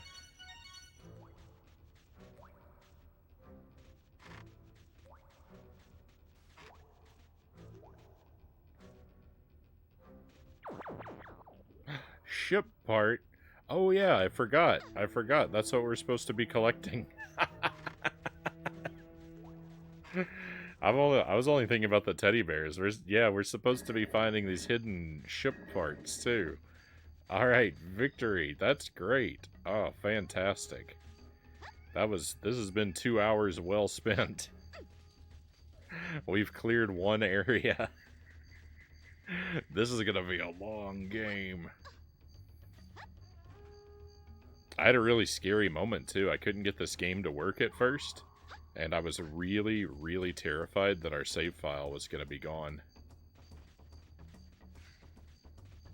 It wasn't, but it seemed like a possibility. Thank you for the trophies, cows.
remember hearing a story that Oprah was on a diet and her driver was taking her somewhere, and she said, "We've passed 32 Dairy Queens on the way. I demand you stop and get me an ice cream." The fact that she counted them. I mean, when you're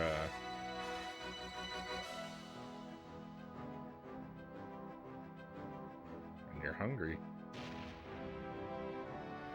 What is this? Is this a new planet? I didn't even know that was possible.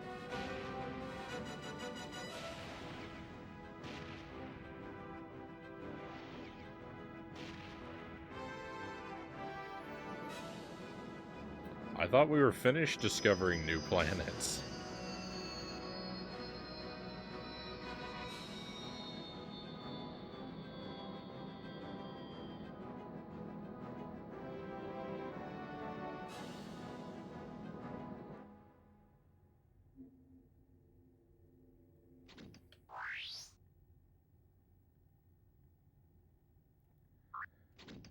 Oh my goodness.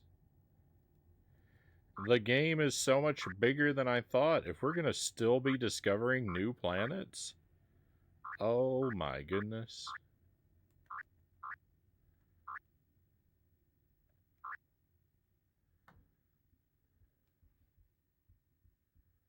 Yeah, 45 hours left. This is gonna be a big game. I mean, I don't have a problem with that. Don't get me wrong. I'm enjoying this game. Oh, it's only one level.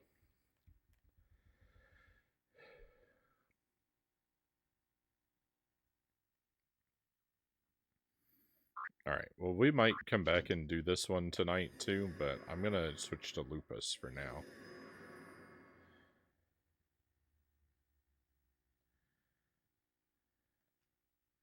Because we need to clear out another area on this planet with Lupus.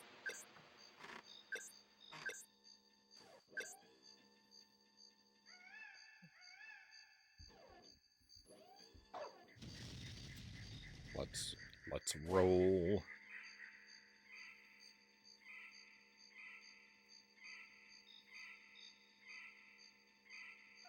Oh my goodness, that's how he strafes.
I don't have anything that can blow those doors open.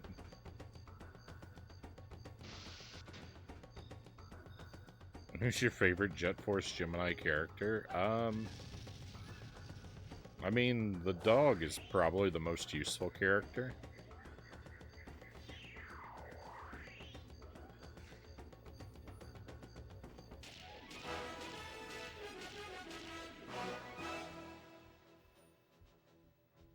So, probably Lupus.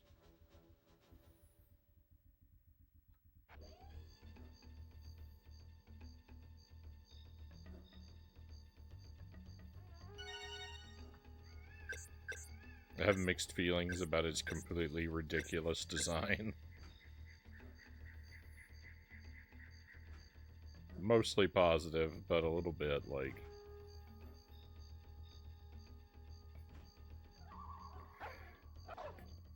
I don't know, incredulous.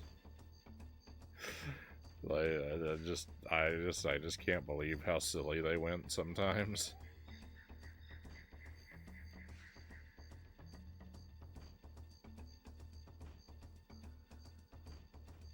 Oh.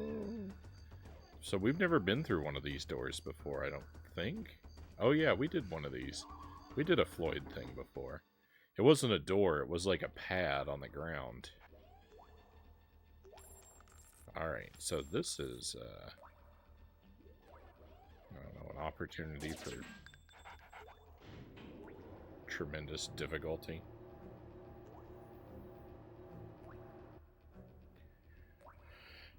Collect 4 cases of metallic ore. Disable at least 4 power cells.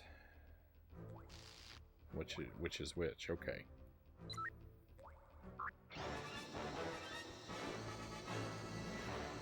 I forgot how to drive. Only 15 seconds? Well, I'm gonna fail this at least a few times.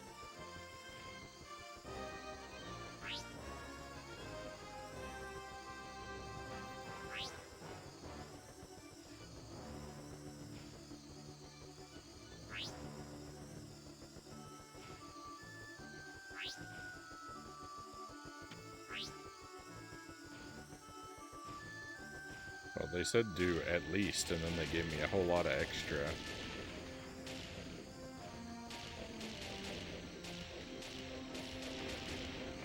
I assume we want to go for the perfect score, not just the at least score.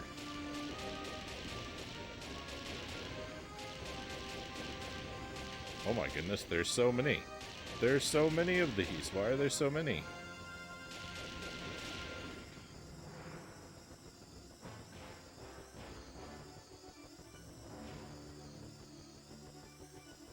No, I missed one. Rip the perfect run.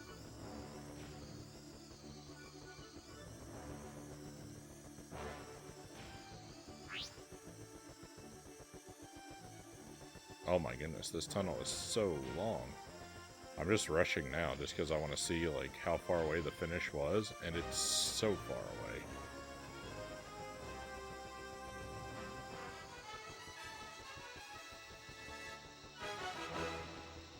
We got a green merit. I don't know what that means. There we go. Secondary objective. 16 cases of metallic ore and 10 power cells. Alright, we'll keep... Oh, hey. Welcome in, Raiders. Hey. Always great to have you here. Kyle, thank you very much for the raid, my friend. How are you tonight? Tell us about your stream. Love to hear what you're doing. I mean, if you're exhausted and you need to bounce, by all means, take good care of yourself, my friend. But if you have the energy and inclination to hang around a little bit, we'd like to hear what you were doing tonight. If you somehow don't already follow Kyle at Jank Jesus, my friends, please use that link right there in the shout out to give Kyle a follow. He's got a fantastic stream. Wonderful, just fantastic vibes. Lots of retro variety.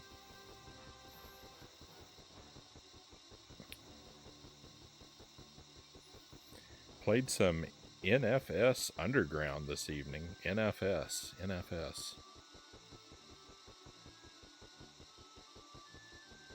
I don't know what that stands for. Wesley Wolf, welcome in. Thank you for coming along.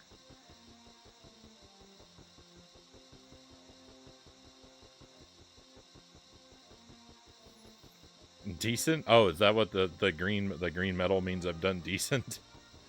I assume we met the minimum objectives, but I want to meet the maximum objectives. So we're gonna have to give it another probably ton of tries. Need for Speed. Okay, thank you. It would have taken me a while to piece that one together because I'm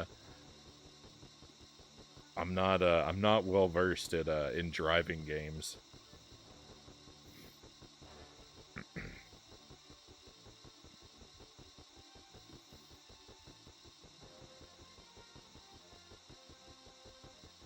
I've definitely done more watching of them than playing them. Are you doing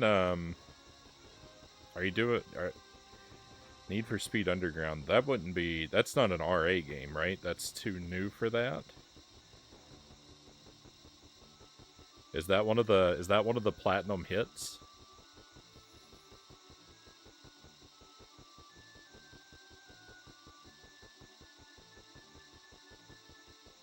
Oh, Descent. We meant if this game looks like Descent. I'm afraid I don't know what that is. It has RA for the PlayStation 2 version. But yeah, we're playing the Platinum Hits Xbox version. Right on.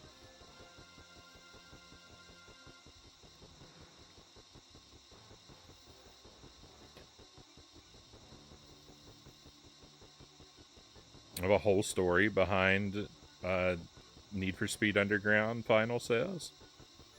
The Merit looks like a Frownie icon. It does. It kind of does. It kind of does. It kind of does look like, because of the curve at the bottom there. Descent is a 90s DOS game that had gameplay similar to this.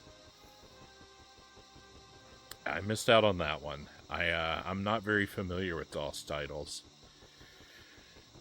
My DOS experience is very limited. I think the only DOS games I ever played were Duke Nukem 1 and 2.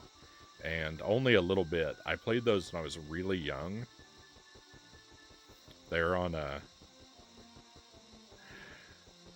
on my dad's work computer. On the very rare occasions that I had to stay with my dad while he was at work. He would set me up on his computer with a Duke Nukem game, but I didn't really understand them very well.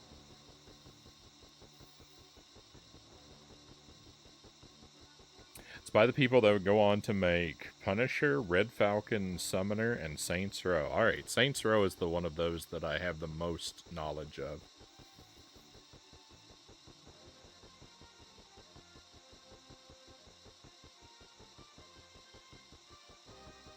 It's still pretty limited, but that is at least a touch point that I can identify. Volition Inc. This is, by the way, for anyone coming in, if you don't recognize what we're up to, this is Jet Force Gemini on the Nintendo 64. We've been working on it for about 10 hours, and we're on a rescue mission. We've got to the main collectible of this game is a bunch of teddy bears that are scattered throughout all the areas on all the different planets that this game's world is composed of, and we've got to go through every area and rescue every teddy bear. And we've been working for about 2 hours tonight, and we've cleared one area out of, like, I don't know, 40, 50. Progress is slow. And this here, where we're at right now, is just kind of a mini game where we fly around in we basically control a drone and fly through an obstacle course. It's pretty good. The game's a little tough. The controls are a little weird because, like, it's a Nintendo 64 game and jump is C up. That's very odd. That's very odd. It's a little tough sometimes, but not excruciating.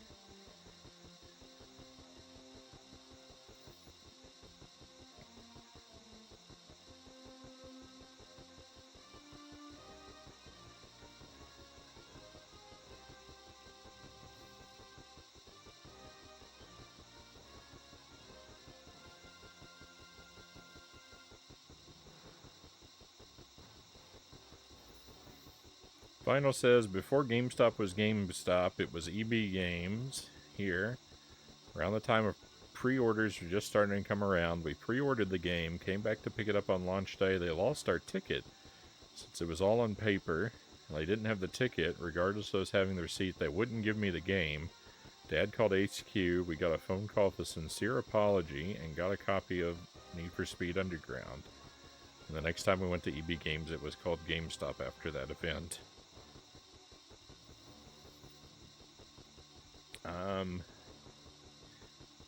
I don't think I've ever pre-ordered a game.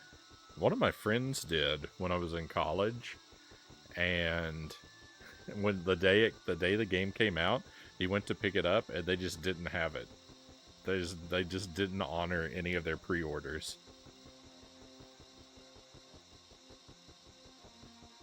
They had the game, but it sold out because they just sold all the copies they got immediately and didn't honor any of their pre-orders at all.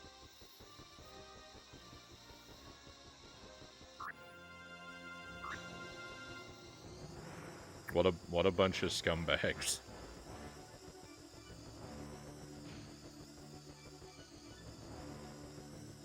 Oh, this is gonna be rough.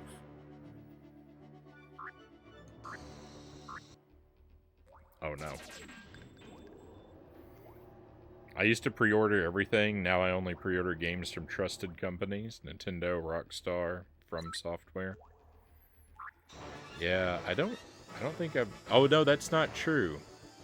I think I must have pre-ordered the Wind Waker, because I have the bonus... Because I got the bonus disc for that. The, was it the Wind Waker that had the Ocarina of Time bonus disc for pre-orders?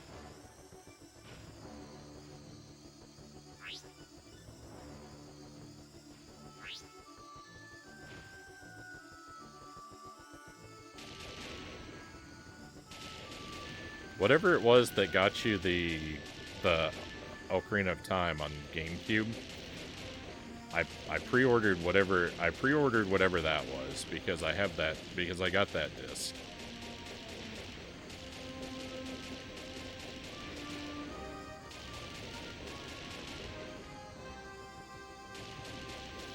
But that might be the only time I've ever pre-ordered anything. It's really not something that I'm familiar with.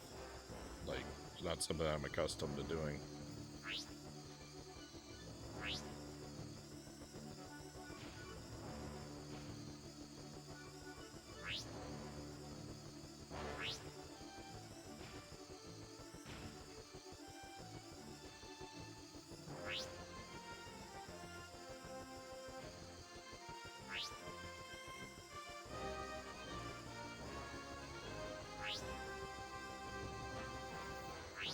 It doesn't seem like you actually can, like, take damage when you're doing these little mini games, so you don't have to fly carefully. Victory! We got the same merit, so I don't know if time is a factor here. But I think that's it. Primary objectives, secondary objectives. I mean, that's gotta be it, right? I don't know what the point of this is, though. 16 and 10. 16 and 10. Yeah, alright. So we're done. We did it. I guess green... I don't know.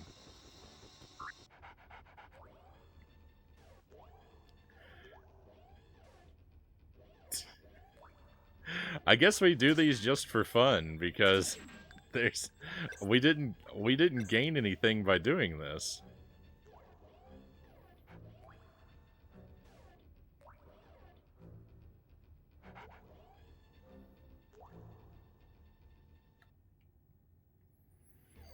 Alright, I assume if we do all of them...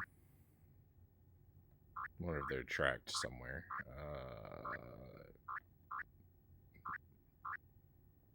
Probably in our inventory.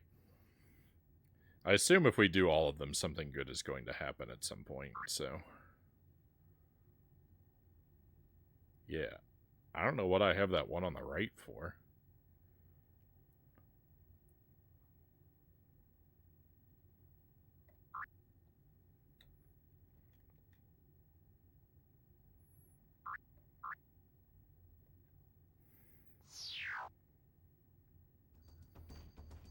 Hey, Stream Kyle, welcome in. Thank you for the trophies, cows. I think that was the Wind Waker. Yeah, it must. That was my thought too. But that was one time where the pre-order bonus convinced me for whichever game it was for that.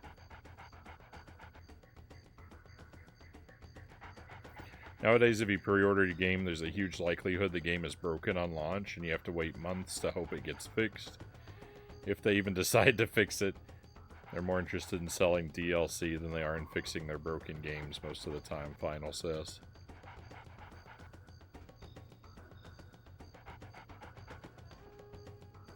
How these companies stay in business is beyond me. That was for the Wind Waker, Greg says.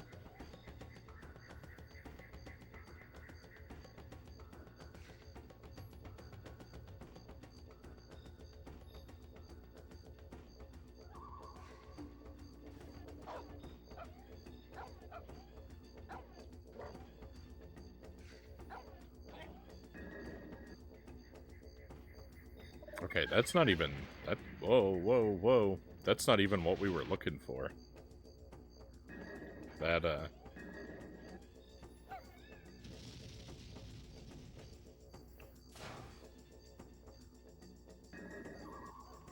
You know, I think I missed some collectibles as Vela, because all the other characters have full... Like, I found all their health power-ups. And... What is going on? But Vela is still missing some health. So I think I...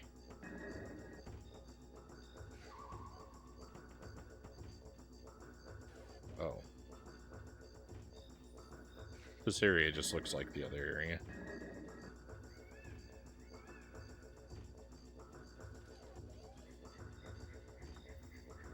Miss Master Quest. I wish they'd bring that back. I never got to finish it, Final says. We did that one on the stream. The Master Quest, they made the Water Temple way easier, and they made the Spirit Temple way harder. Those are the things that stood out to me about Master Quest.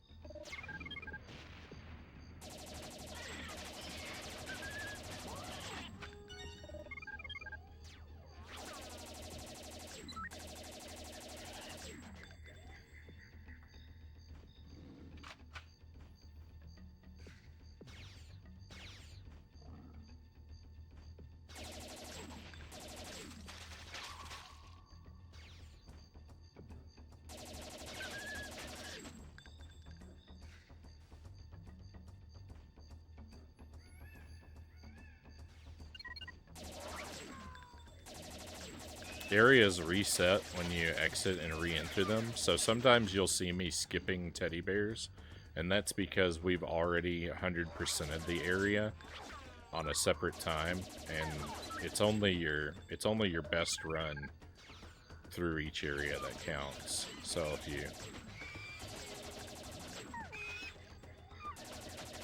When you see me skipping the teddy bears, it's not because I've forgotten what I'm doing. Which is a distinct possibility, because I do frequently forget what I'm supposed to be doing. But it is at least tonight not the case most of the time.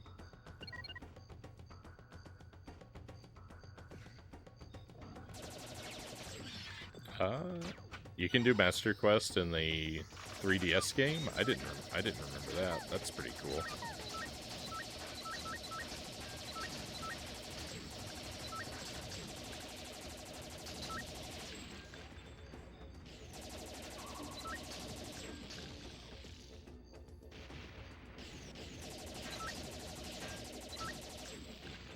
So this is the area here. For a long time, I've known that we were going to need to bring Lupus here, because he's the only one that I think can cross this canyon.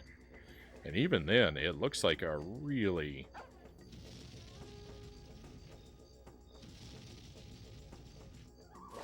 I'm kind of surprised we can fly for that long. Wow. Oh, it's a life force door. Come on. What? Why in the world is that a life force door? Also, I can't get back. Robbed.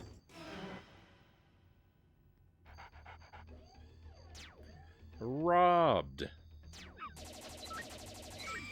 I should have seen from across the way that it was a life force door. It's kind of my fault, but I'm still going to complain about it.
When Link holds his blade in his right hand, you know it just got serious.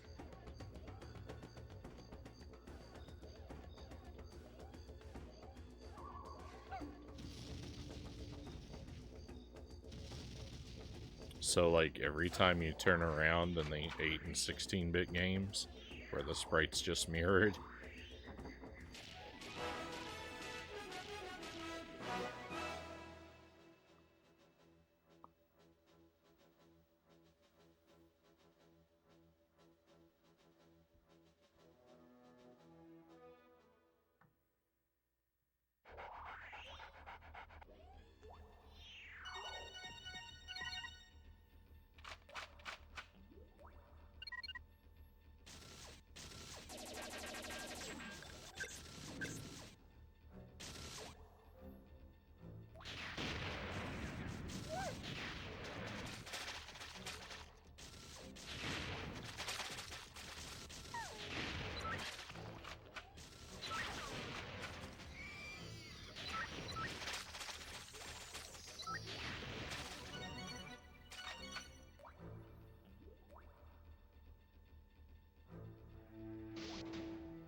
I just know I'm gonna accidentally blow up a ton of teddy bears.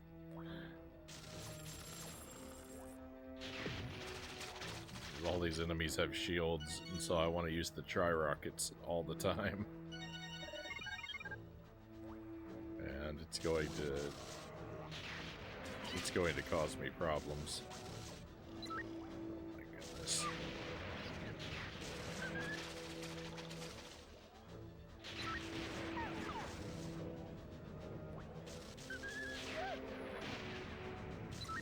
Well, that's it for my tri-rockets.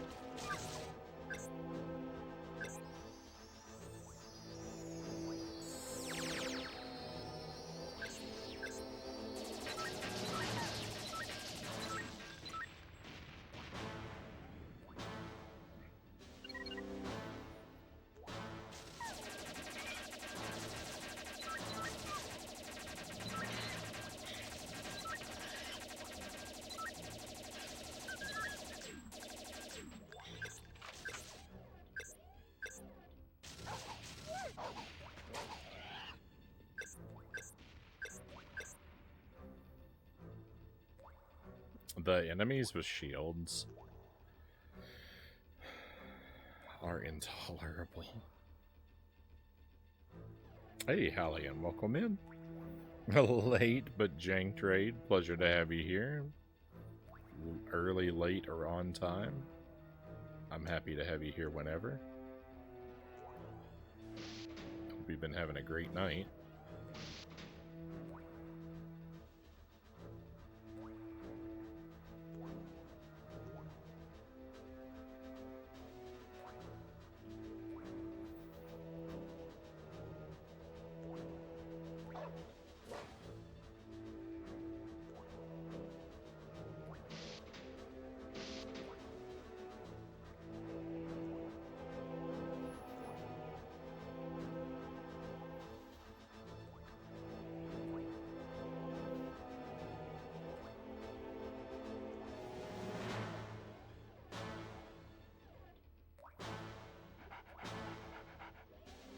After you be annoyed with my constant bellowing by now, Final says. Bellowing?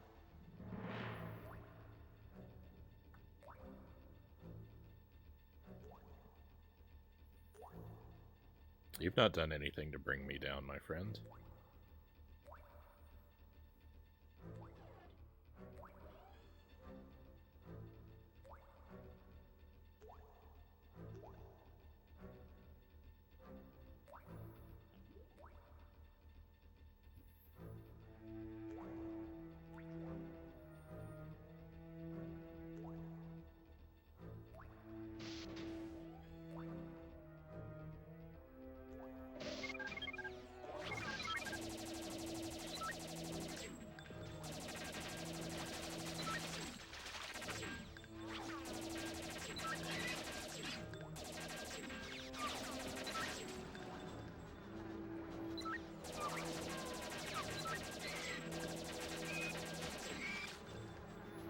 I'm like Link. I'm also left-handed, and I'm pretty aggressively left-handed. My right hand is next to useless. I mean, I do need it to play video games, but any sort of like anything I can do with my left hand, I do. Except also I play the guitar in what is called the right-handed fashion, but I don't understand why. Like, I kind of feel like every left-handed person should play the guitar right-handed. It's always seemed to me to make more sense to have your smart hand on the fretboard than strumming, but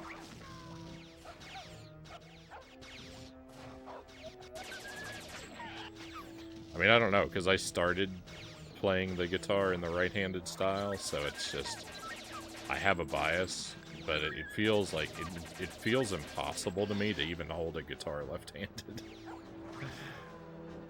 It's very weird.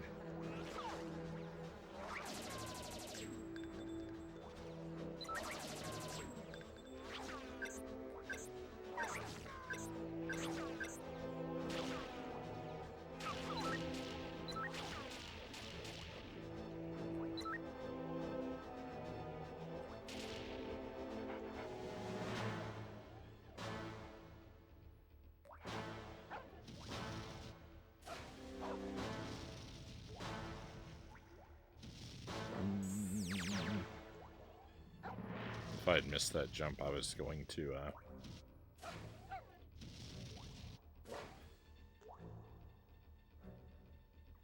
be very cross with this game.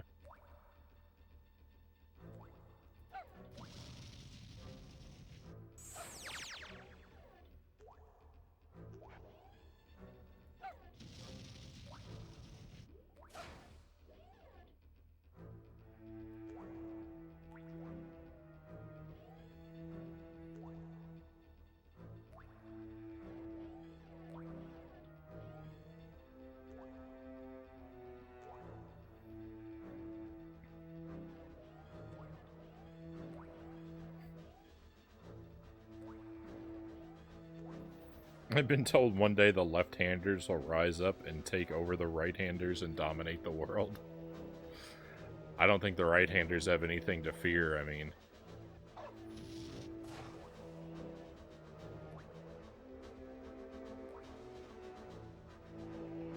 left-handed people, we can barely even use scissors.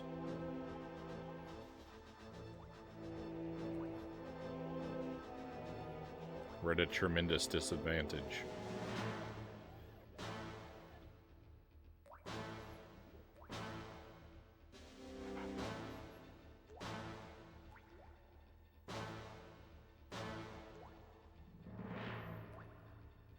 It's difficult sometimes, being from the mirror universe.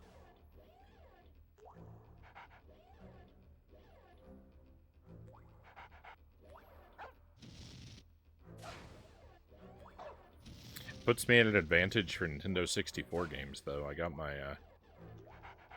my smart hand on the bogus joystick, so works out sometimes.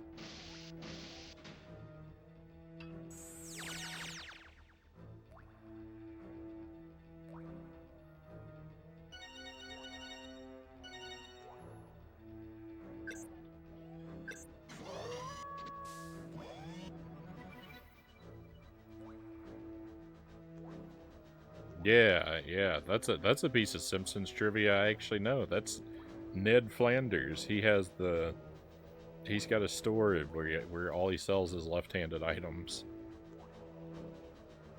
Found the shocker. Looks like you're responsible for its first field test.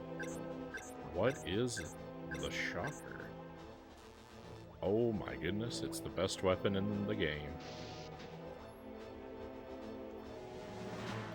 That was a very rapid assumption that I just came to there. Surely I'm not gonna be proven wrong instantly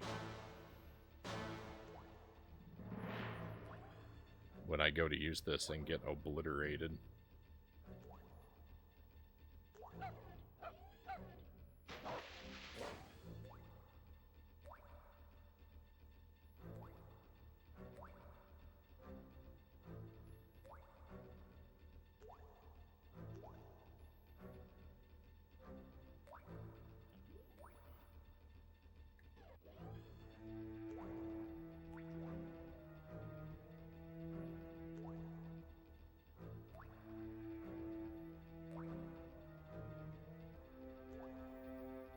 So here's something, I didn't know that I did this until Jelly pointed it out to me.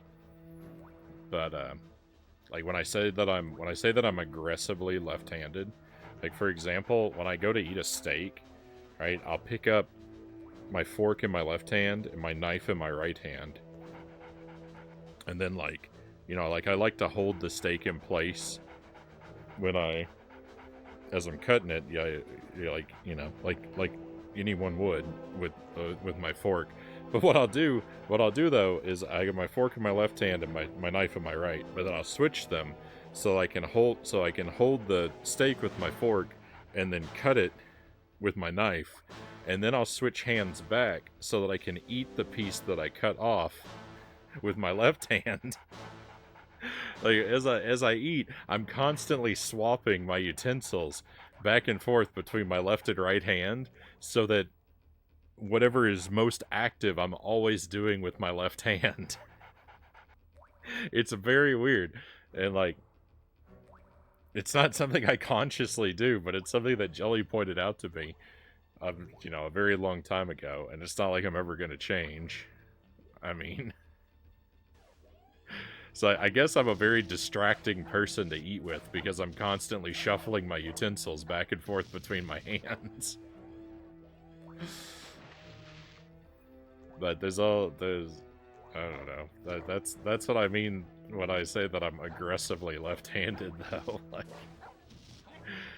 everything is more tedious because or more complicated than it needs to be because of my, like, just drive to do everything I can with my left hand.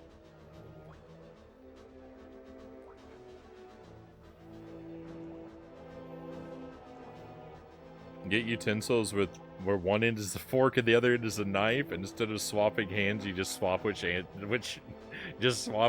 you're using with each hand. That's not a terrible idea. Except I would 100% pick it up by the blade and lose all my fingers.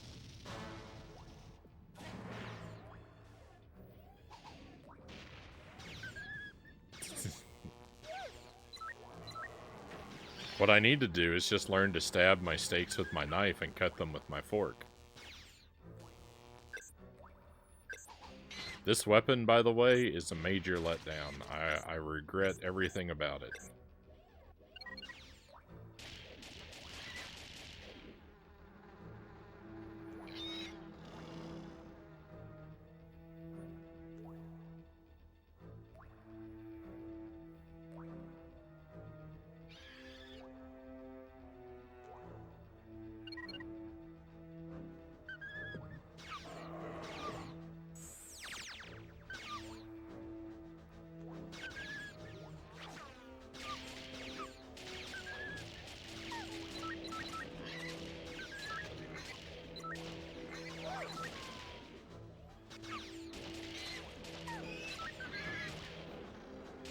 It takes so many shots to take down a single enemy in this game. Sometimes it is absurd.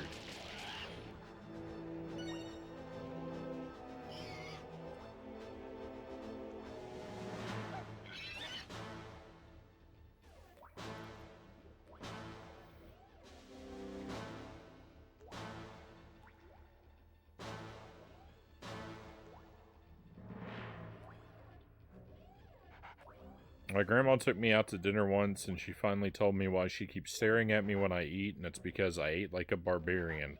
I'd hold the fork like a drumstick and plow the food into my mouth. She taught me the correct way to do it. Sounds to me like you already knew the correct way to do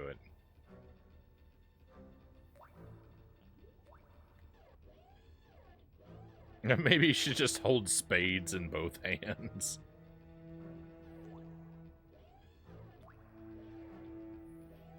Frownie, you should consider the akimbo steak knife method. Oh, I like this idea. I like the sound of this.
I did have some machine gun ammo left. I thought I was out. That's why I was using. That's why the only reason I was using the shotgun.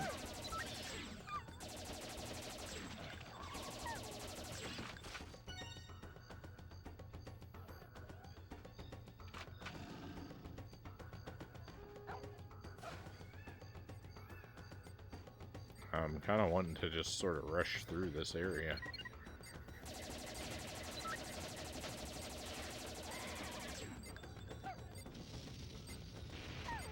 No, that's bogus. I was hovering over those mines. I hope I'm not on my last life.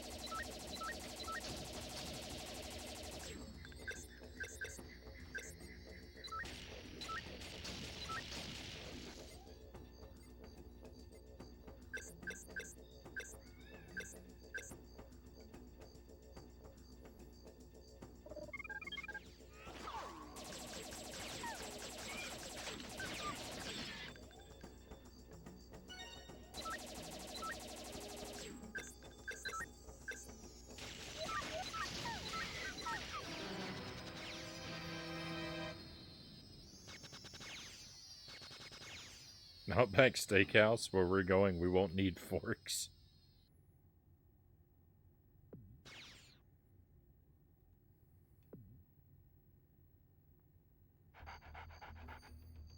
Just stabbing. I still think you would do better just stabbing the chunks of steak with a knife, removing the need to switch.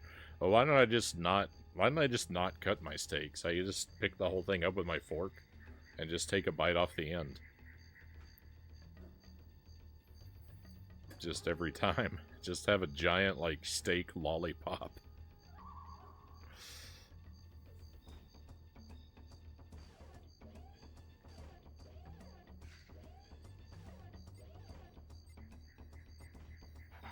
Speaking of forks, Mystery Men is one of the best superhero movies of all time, Final says. Zergling says it really, really isn't, but it's better than all the recent Marvel hero movies. And we're entitled to our opinions, even if yours is wrong. I've done that when I was a kid. Why use your hands at all? Put your face on the plate and eat like a dog.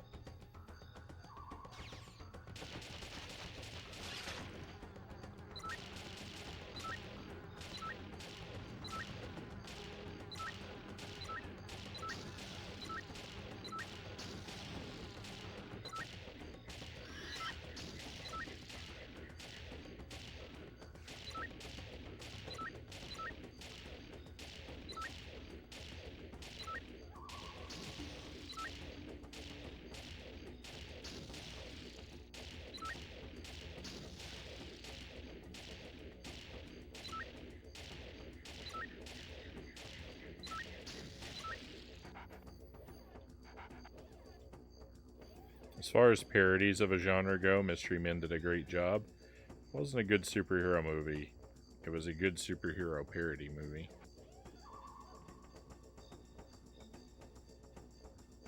I feel like I've watched Mystery Men within the last, like, 2 or 3 years.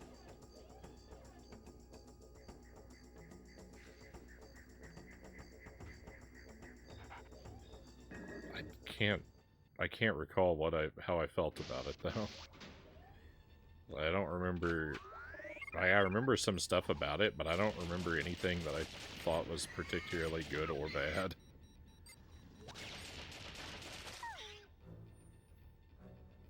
I guess I'll have to watch it again someday.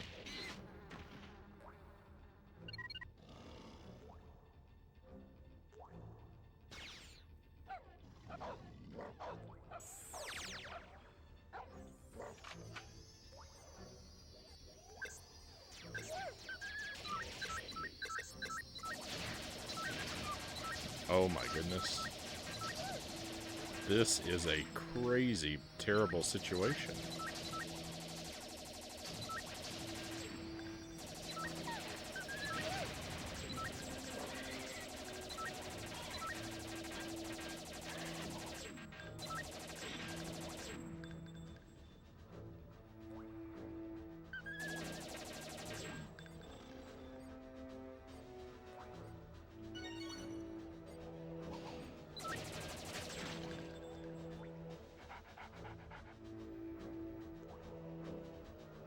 Let me reset my audio real quick. Spaceballs and hot shots, Greg says. I think I've seen... I don't know if I've ever seen the original Hot Shots. I think I've only seen the second one.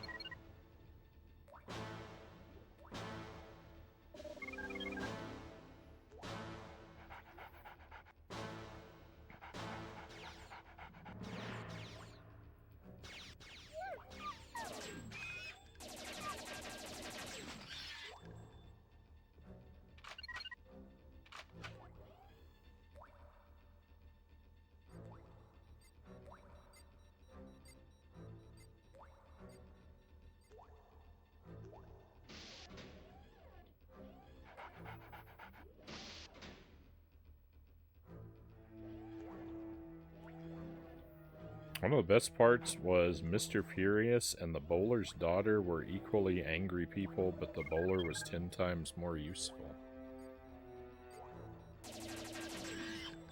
Yeah, I really don't remember this movie.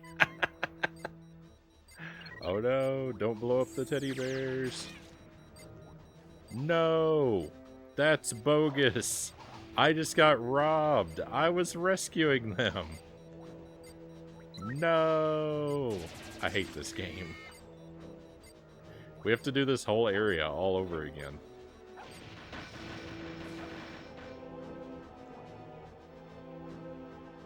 Time to watch it again. I think it is.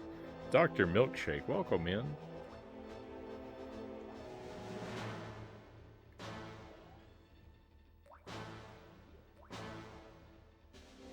Kind of interesting to think how superhero satire has gone from Mystery Men to The Boys. I don't know anything about The Boys. I've heard of it, but I haven't watched anything from it.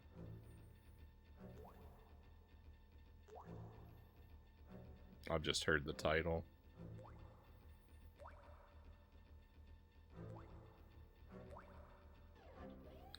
Oh, I'm so annoyed. I'm so annoyed I have to do all this again. Because I got robbed. Because they died while I was rescuing them. It's not supposed to work like that.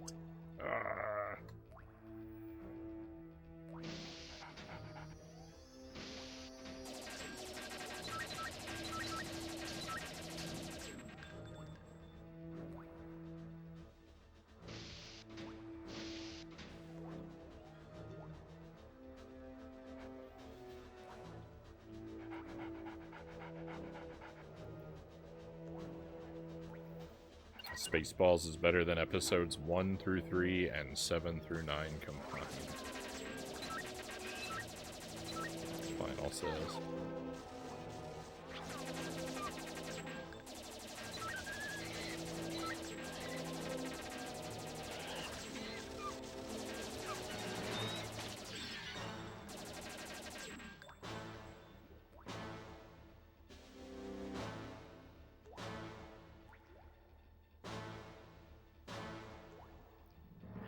Oh, I'm so deeply annoyed we have to go through this whole area again.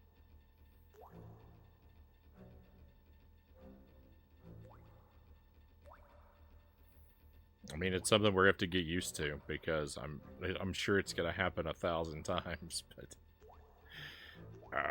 if they had died when they were across the room from me, it would have been one thing, right? Like I failed to get to them. But to have them die after I've already reached them is just sickening.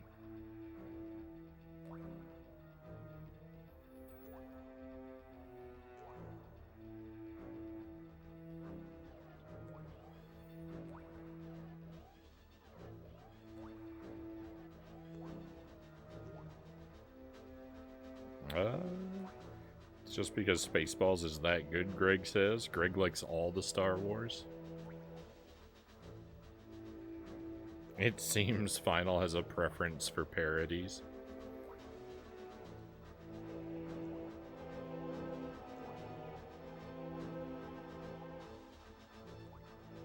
I mean, well, to that end, I mean, I would rather watch Galaxy Quest than pretty much any Star Trek movie or show. So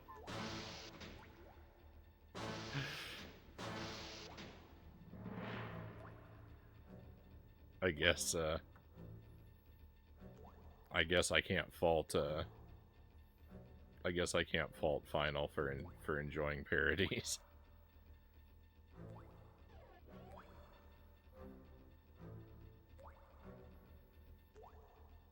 The Final agrees with that. I greatly enjoy the Star Trek movies and Galaxy Quest. I'm more familiar with Star Trek movies than anything else. Like I've seen a handful of original series and Next Generation episodes. And they're fine. Like, I don't feel like I have to rush to turn the TV off when they come on or anything.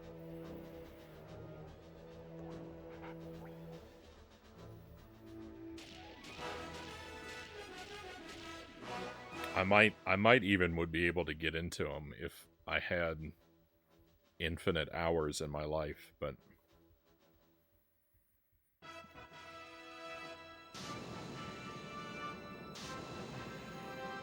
the movies are more digestible to me. And I think I've seen all of the next generation movies. And I've seen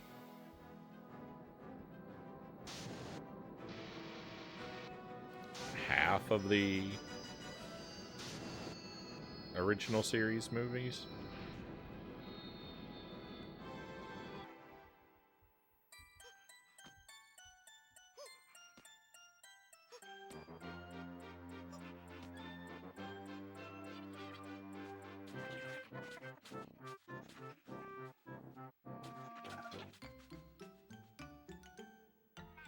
I don't know what's going on, but I feel like something bad is going to happen.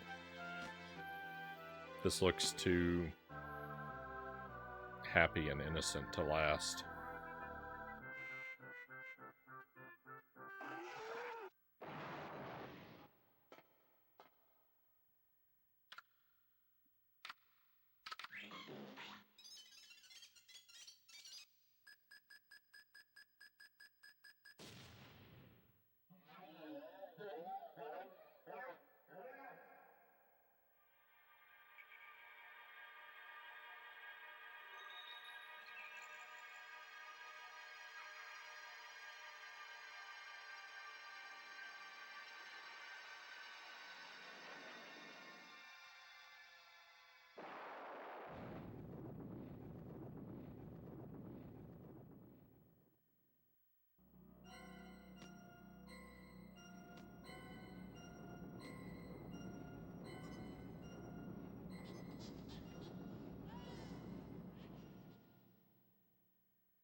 Well,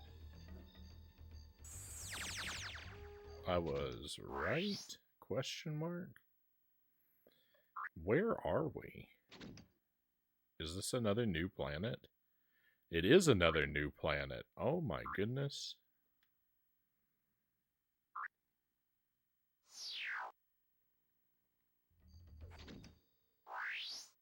How big is this planet?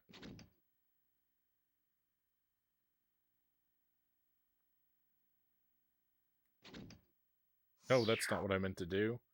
No, I didn't want to watch the... Okay. I thought I was going to have to watch the landing cutscene again to be on the planet I'm already on. One area, okay. I don't want to do this area yet either. I want to clear a whole planet. So we have to go back to this one again so I can repeat the area we just went through.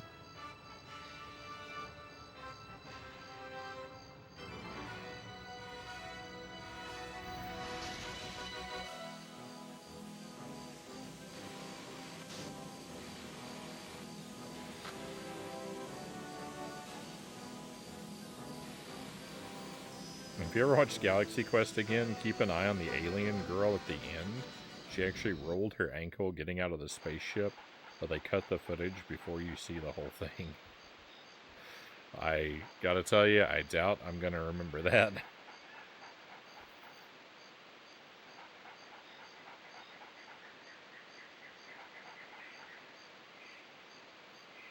To an extent, yes, all those Star Wars movies are good in my opinion, Greg says. Some are better than others, sure. Well, certainly, certainly.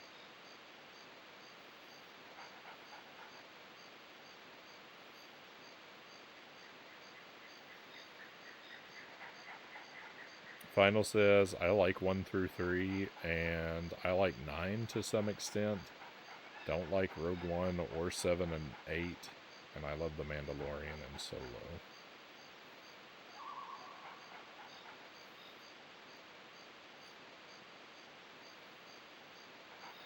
I'm never going to find the time for all the Star Wars that exists now.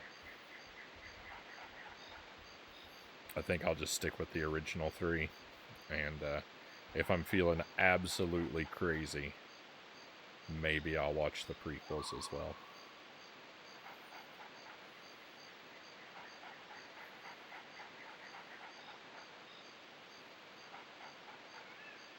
I like the original Star Trek up until the final season where it just got goofy, final says. Trying to watch them all to get to the next generation. Farscape was quite well done too, Zergling says. If you enjoy Star Trek at all, worth watching. My favorite thing about Star Trek, Final says, is the engine noise in the background of the spaceship scenes. Backtracking, our favorite, Cal says. I mean, the backtracking would be one thing. It's the repeating an area when I shouldn't have to. That is making me very grumpy.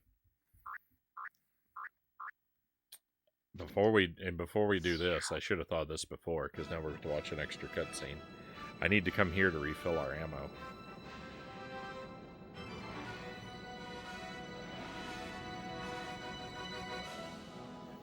I've got an animatronic Grogu, and I'm wearing a Grogu t-shirt right now. Just so happens, Final says.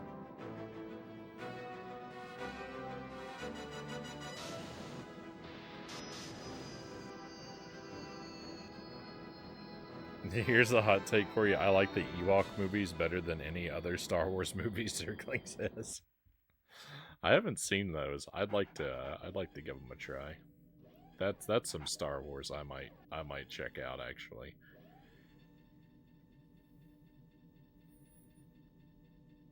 Those have me curious.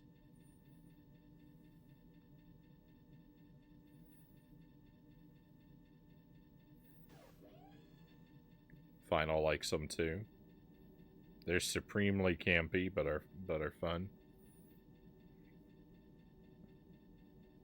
That appeals. See, that kind of thing appeals to me.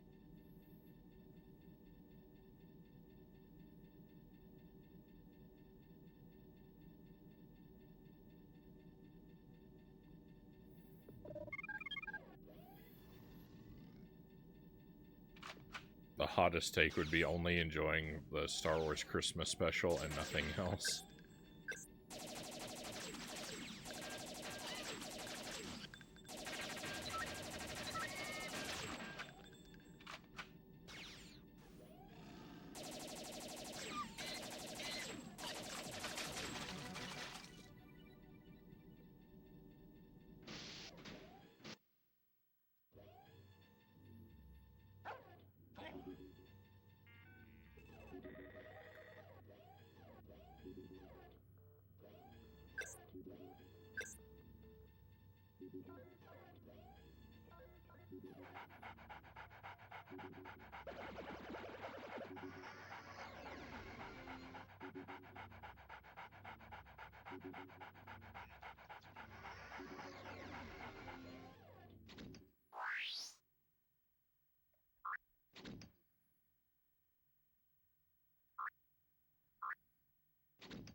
I don't know if you like trash like Space Ghost Coast to Coast, liking the Star Wars Christmas specials about the same levels, Arkin says.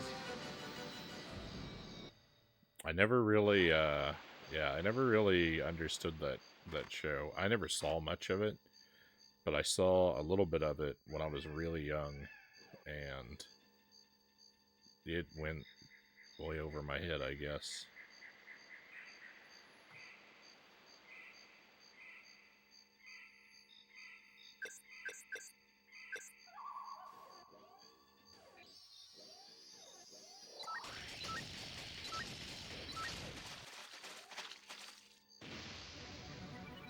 Watched that show but never got it. I did like I did like home movies for some unexplained reason.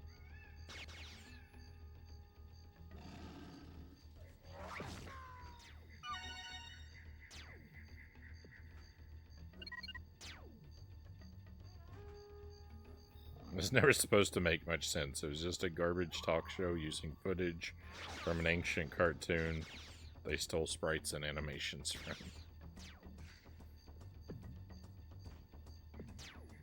The TV show home movies. I figured that it must be a show. I don't know what it is, though.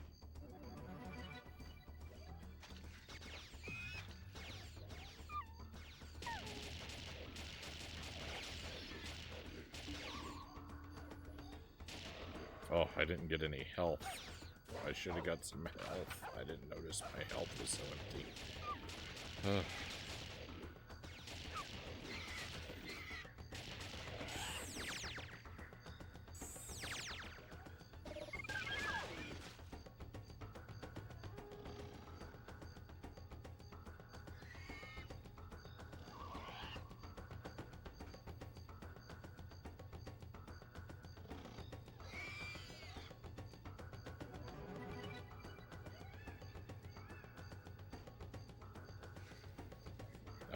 Greg's gonna hunt down some coffee, right on.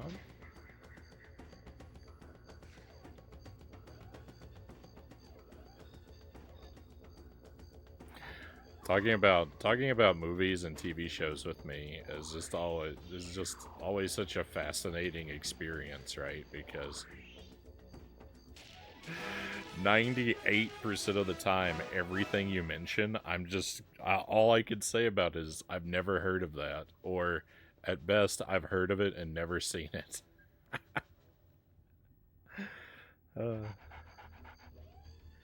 I don't know. I've never watched anything. I don't know what anything is.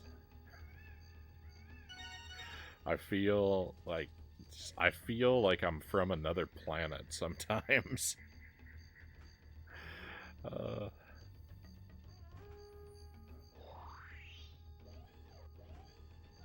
Space Ghost is probably the reason my humor is chronically online as an adult.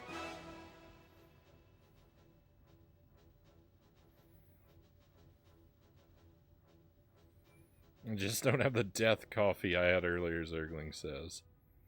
I'm having some regular coffee now to make up for it. You got a reference recently. I've forgotten what the reference was, though, Gal says. Sadly, so have I.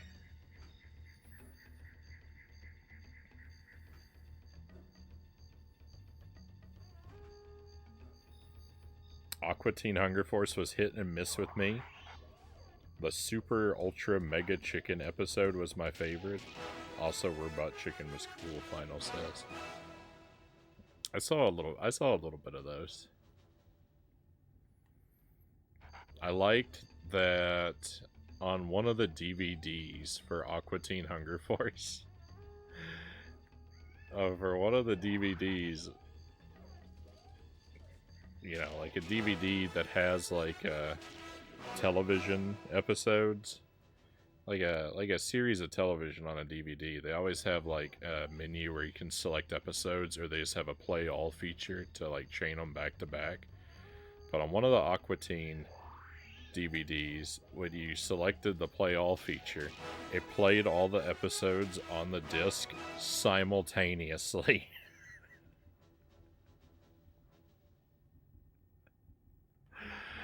That was an amazing, impressive troll. And I know that because in high school, my best friend bought that DVD.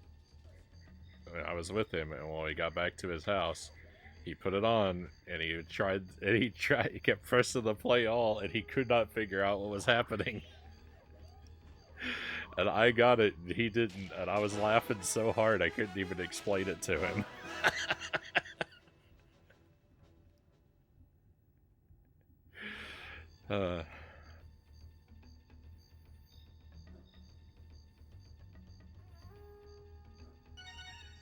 It was the best. It was the best.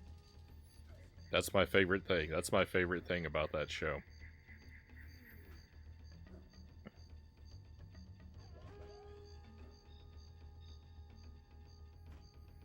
I liked where the professor's experiment was pumping a man full of barbecue sauce to give him superpowers, Strickland says.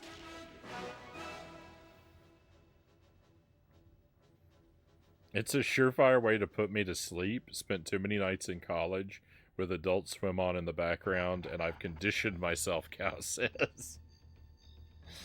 That sounds like a terrifying thing to fall asleep to, Cows.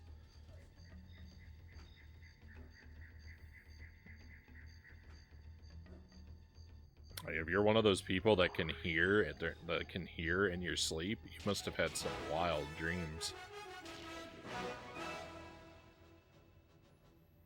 I'm farming health right now.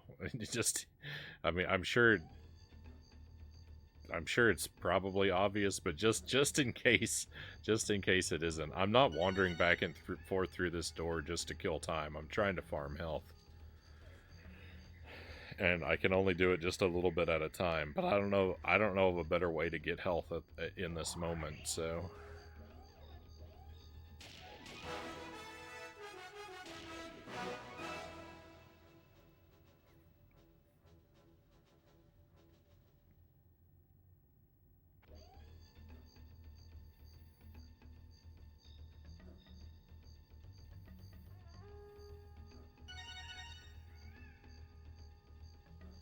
It wasn't my choice, it was a roommate situation.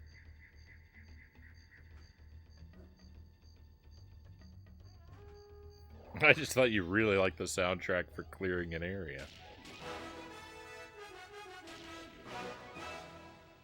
I play this anime called Witch Hunter Robin. It was video chloroform for me, Final says. 30 seconds and I'm out, Cow says.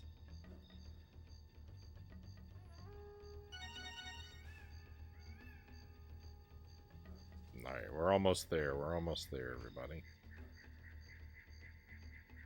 You know what, I probably have enough health. I can probably survive on this until we get to a better area for farming. I loved Adult Swim, Wesley says. I only have very limited exposure to it. A lot of that stuff, like, we just had broadcast television for the most part when I was growing up. Like, even, like, all the way up until college. So, like, a lot of that, like, Nickelodeon and Cartoon Network and, like, other, like, cable and satellite stuff, I only saw on the very rarest of occasions.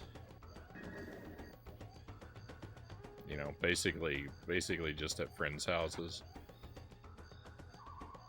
And even then, like, we weren't really, we didn't spend a lot of our time watching stuff. At least not, like, that kind of stuff. We would watch, like, you know, if we were gonna watch something, it would be like a movie or something that we rented, probably.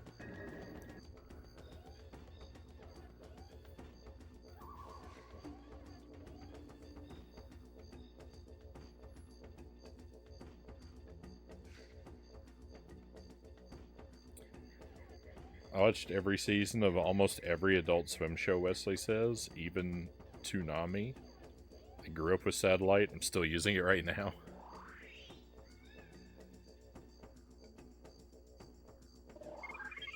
Final says, Toonami, I tune into that every day.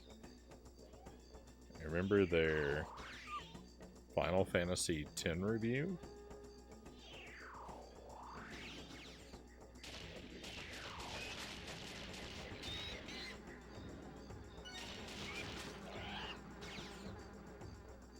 Sounded like I picked up a piece of health.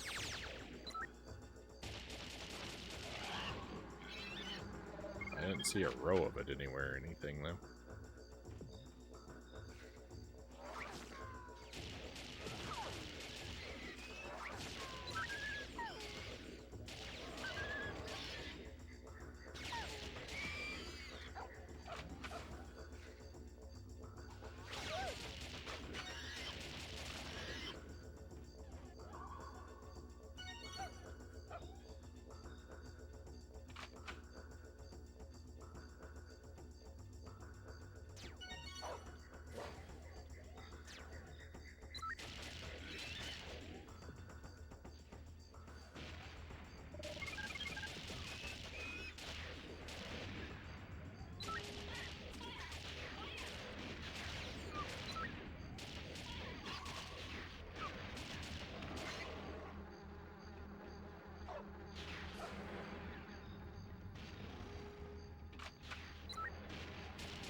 we did have satellite TV when I was a kid.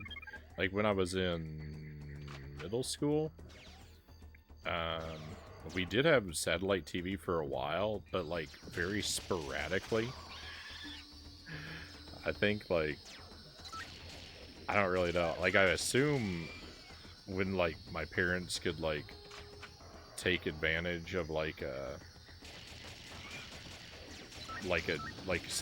deal or like a limited trial option or something like that, because we would have it for a little while and it would go away for a while and then we'd have it for a little while again. But I was more used to having it. I was more used to not having it than having it. So.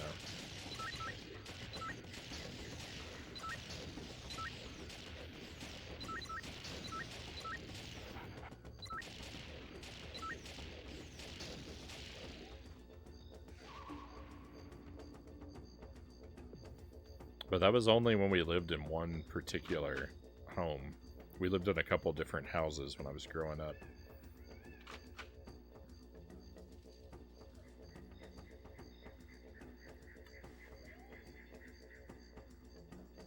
And when I got to high school, we moved again, and then we never had any of those services again at all after that.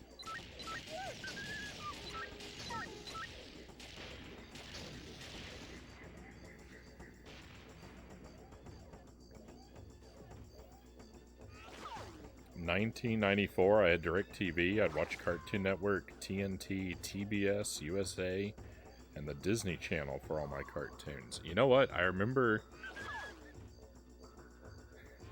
one of the things I do remember watching was when we had satellite for a while, one of those channels, I think it was TBS or TNT, one of those channels, they had a marathon one weekend where they played nothing but Tremors 2 on a loop for the entire weekend. And I remember watching that movie like 100 times.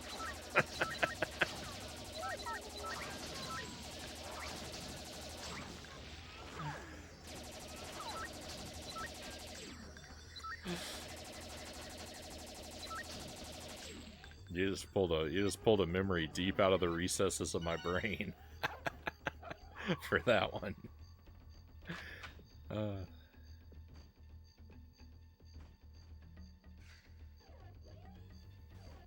Had the same dish until we upgraded in '06.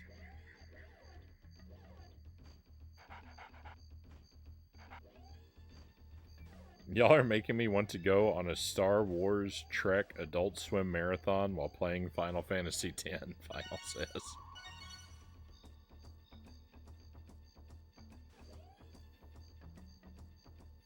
This is a much better place to farm health. I should have just come here earlier. Because now I don't even need to do it very much.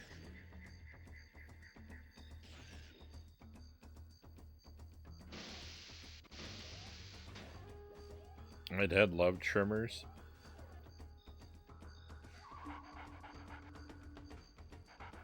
It's the kind of movie a kid thinks up while playing in the park. Stay off the ground, there are monsters. Yeah, it's kind of like The Floor is Lava, the movie.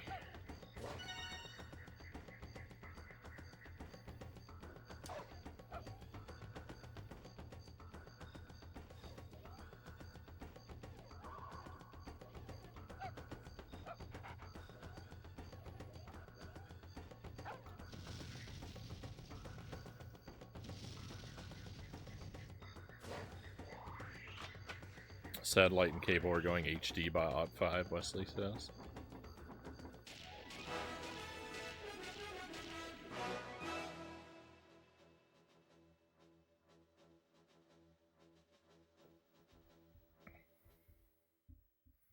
I don't even really have... I guess I do have broadcast TV now. But I don't know when the last time I watched it was. I just,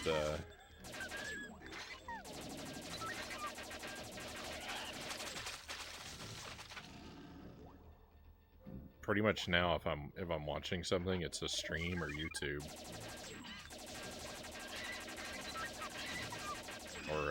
or Amazon Prime, and that's basically it.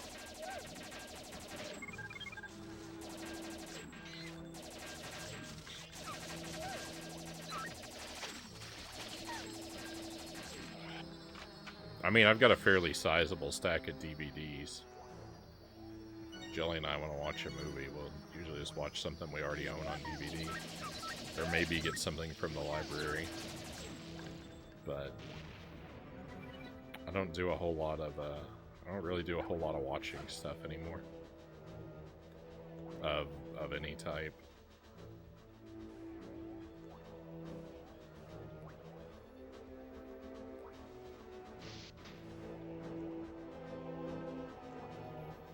Cartoons left broadcast television in 2017.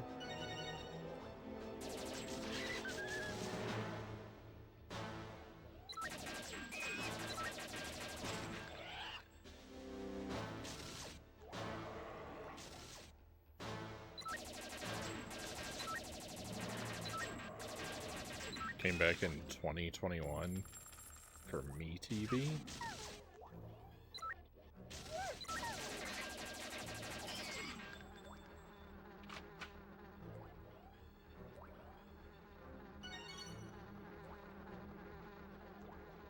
Every morning, it's Looney Tunes, Tom and Jerry, and Popeye. I could watch some of that stuff. I could get behind that.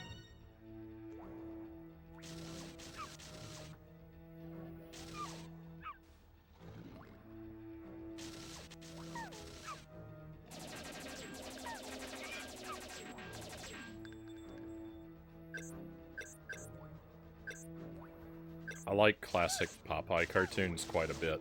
I always love when Popeye like punches some type of raw material and it explodes into a cascade of processed goods. Like when Popeye punches a tree trunk and it explodes into a shower of clothespins. I love that. I love that kind of thing. Never gets old for me.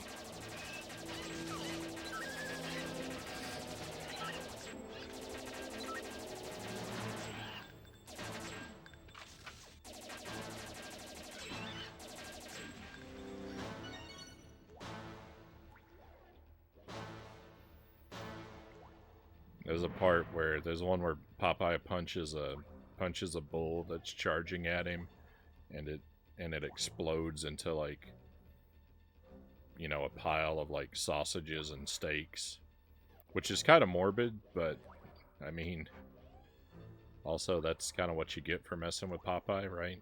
So play stupid games, win stupid prizes.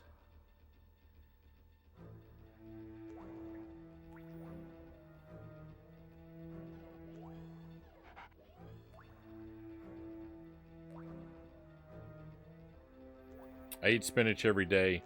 My muscles don't grow any bigger. Popeye's full of it, man.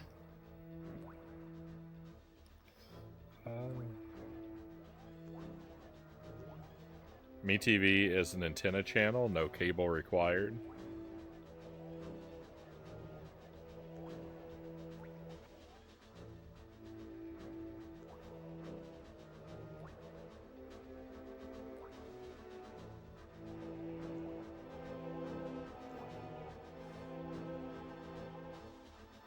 You reminded me of a video, Frownie. I'm going to put it in the Discord. It's a Popeye video. Right on.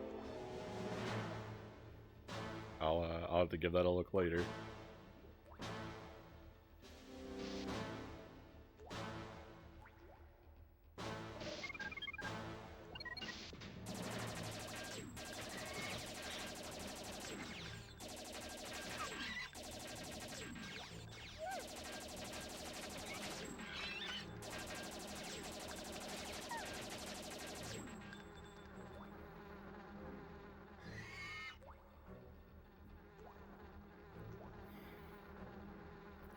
I remember when I was a kid, I had a VHS tape. I had a lot of tapes with cartoons on them, like recorded off of television.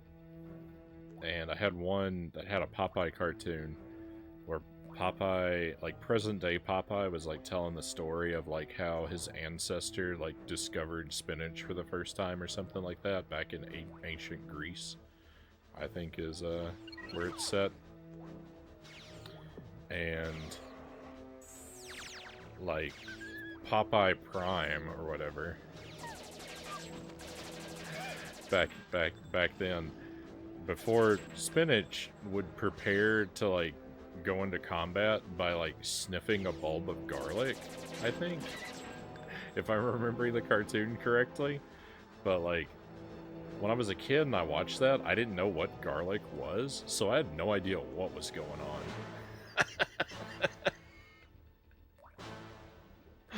I mean, not that I understand it any better now, but like, what is that weird? What is he doing? What's that weird thing? Why is he smelling it? I don't know. I still don't know why you would smell garlic to go into battle, but you know.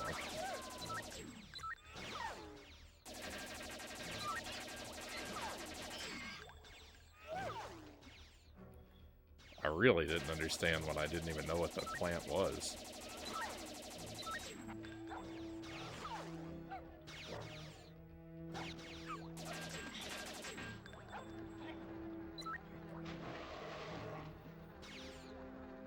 I knew what garlic was because of pizza.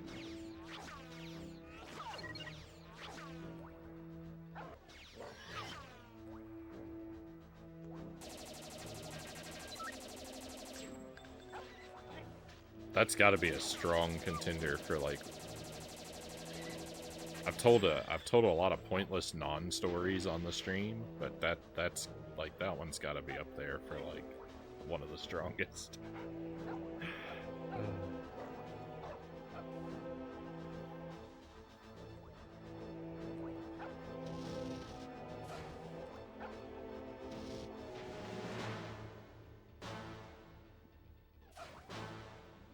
Popeye is one of the worst Switch games of all time. I thought I'd heard something about how there was a new Popeye game. I haven't looked into it, but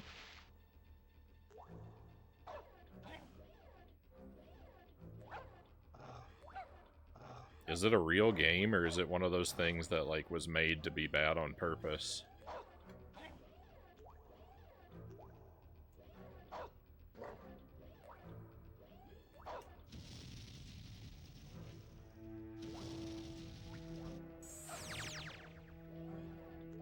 Licensed shovelware.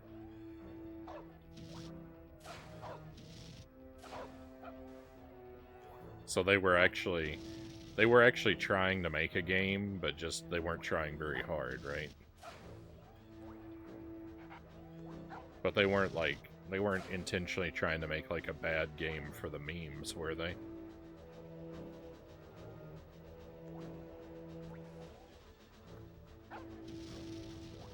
Because those don't really interest me.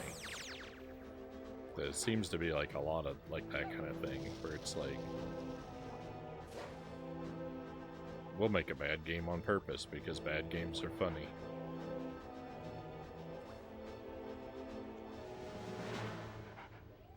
And not that those absolutely can't be funny, but they just don't really interest me. I'd rather something be terrible by on accident.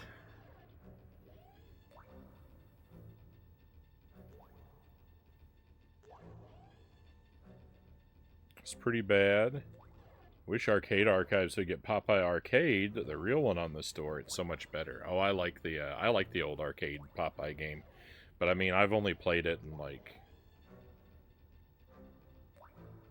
the Commodore 64 and the Atari versions. I really like the C64. The C64 Popeye is a lot of fun.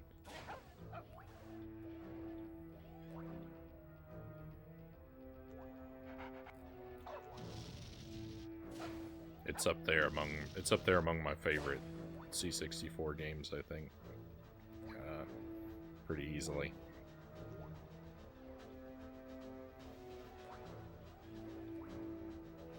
It's too easy. Popeye, that is. You can play it forever. It's supposed to be a 3D rendition of the classic arcade game by Nintendo.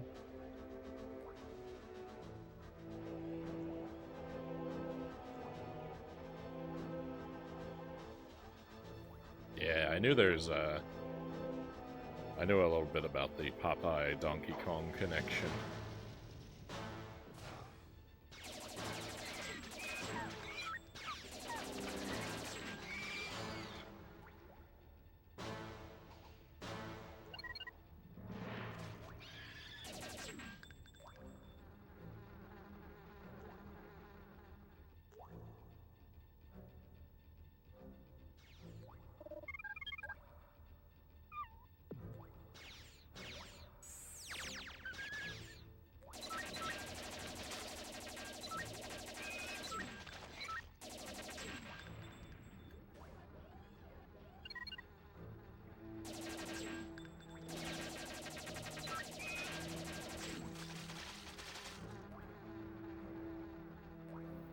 I like the Popeye game a lot.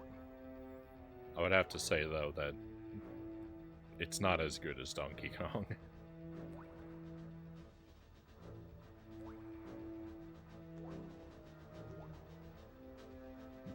Donkey Kong is much better than Popeye.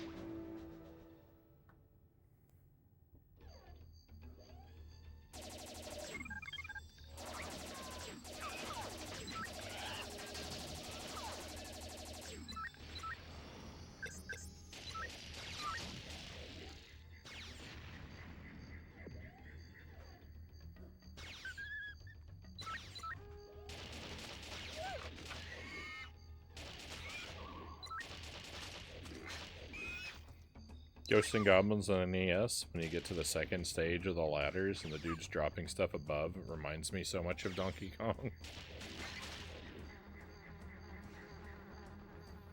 That's the worst part of that game.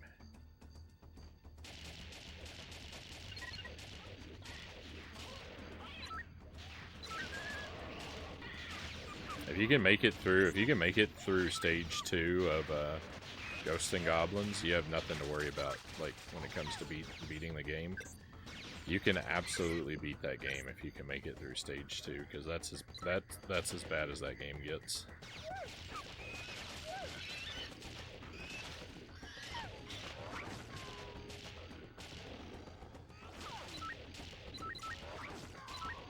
Not that it's gonna be easy. Because other parts are hard, but I think that's the toughest part. Is getting through stage 2. To get through that area and still have enough time on the clock to finish the game out.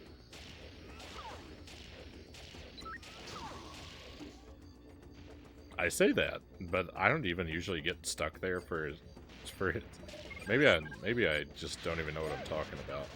Because even as I say that, like, I don't even get stuck there as much as I get stuck in later places. I don't know.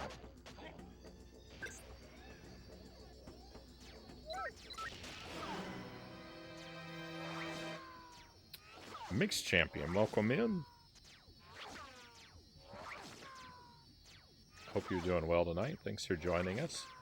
That's my favorite part, Final says. Yeah, this is Jet Force Gemini on the Nintendo 64. We're on a rescue mission. We have to save a lot of teddy bears. So you might end up seeing me replay a lot of the same areas again and again and again. This is the weakest sun I've ever seen, by the way. Here in the skybox. It's not even bright. How is this planet lit at all? That's the dimmest sun I've ever seen.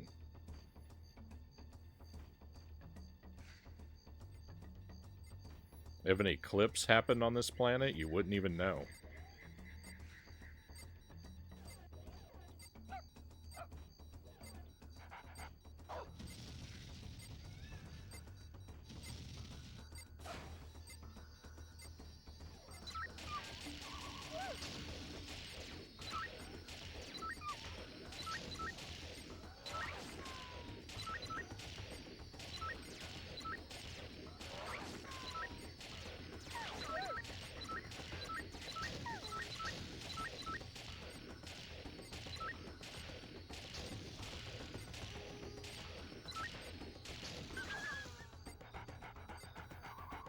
remember seeing this game as a kid on YouTube. Is this game good? It's alright. I'm enjoying it quite a bit. The controls are a little wonky. The one thing I have to keep pointing out is that C up is the jump button. And that's just... There's no wrapping your head around that. It's just weird. I mean, I get it. Dude, kind of, but... Right? Up, jump, but... It's very odd.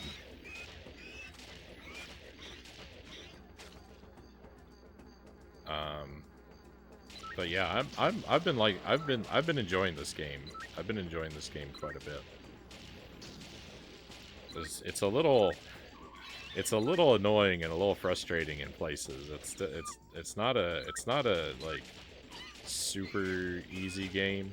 It's kind of weird.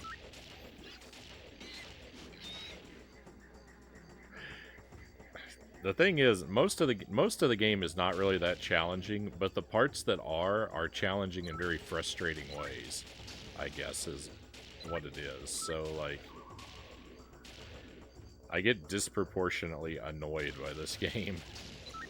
That's the hardest thing about it, is it can be very annoying.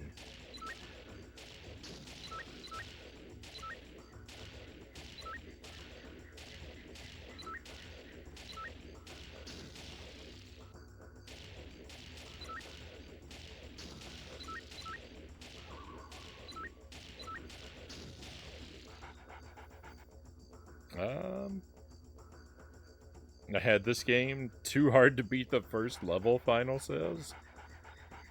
I'd say it's good, but it's very difficult, and the controls take some getting used to. In other words, it's just like any other N64 game, Final says. The sun is sleepy, Cow says. How's my night going? Pretty good, pretty good. Hopefully you are well as well. I can't say that I have any complaints. Tonic Trouble. I have that game. I haven't ever played it, though. It was made by the French guy who made Rayman. Rayman needs a comeback, though. Rayman Legends is good. I've heard Rayman Legends and Rayman Origins are supposed to be very good. I'm scared of Rayman now, though. I had Rayman 2 on the Nintendo 64. I don't think I ever beat that game. I know I started it a bunch of times. I don't think I got all that far on any of my playthroughs, but I kept restarting it again and again for whatever reason. And I had a Rayman game on the Game Boy Color. I don't really remember it either, though. I think I beat it, though. I have to go back to it and take another look. I'm very scared of Rayman, though, I have to say. Because I tried to play the PlayStation 1 game, and that game is unacceptable.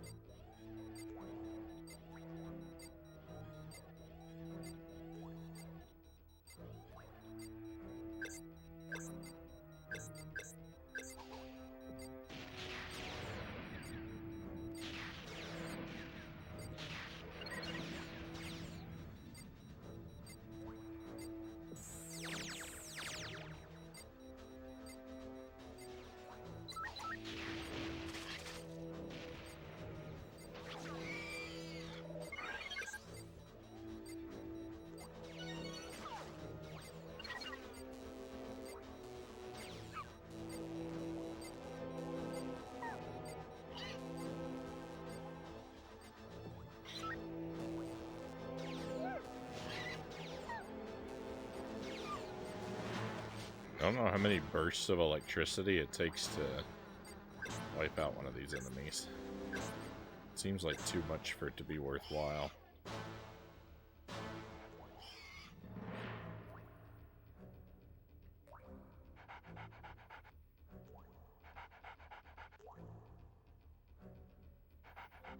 Donkey Kong Tropical Freeze is one of the best 2D platformers ever, but Rayman Legends gives it a run for its money.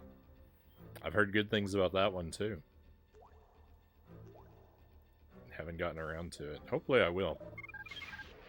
I want to play a lot of these greatest 2D platformers ever. I love 2D platformers, right?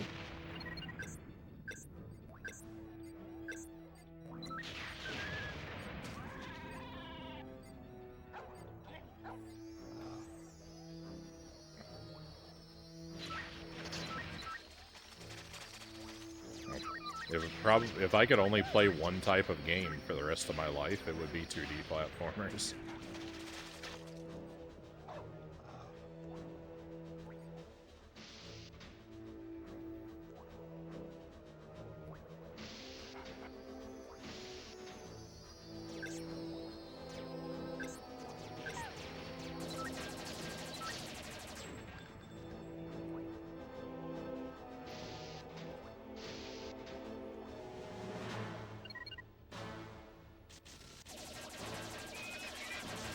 I think we're good, by the way, because I think we only have 2 teddy bears left to get, and they're in a very secure location. So we shouldn't have to worry about them perishing before we can get to them. So I think we're actually in really good shape right now for completing this planet. RPGs for me, Greg says. RPGs are even above Metroidvanias.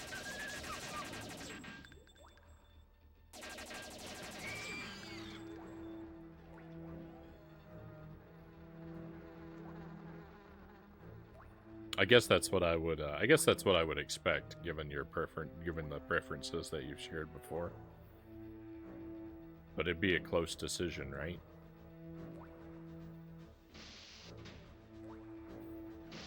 I really enjoy the feedback loop of Elder Scrolls games. They're buggy, but you can quest and level up and loot and sell and rinse and repeat.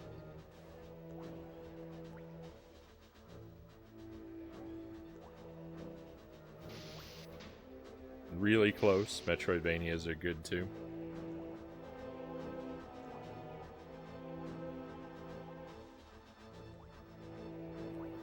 I remember playing Rayman 2 on Dreamcast, Wesley says.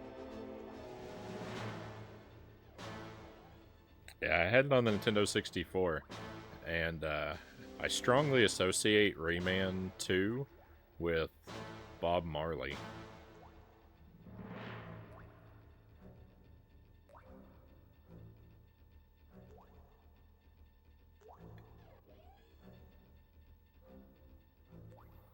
Around the time I was playing that game, my mom had a Bob Marley Greatest Hits CD that she would play a lot, so I would hear that. I would hear that from the other room while I was playing Rayman 2, and so I think of that as the soundtrack to that game.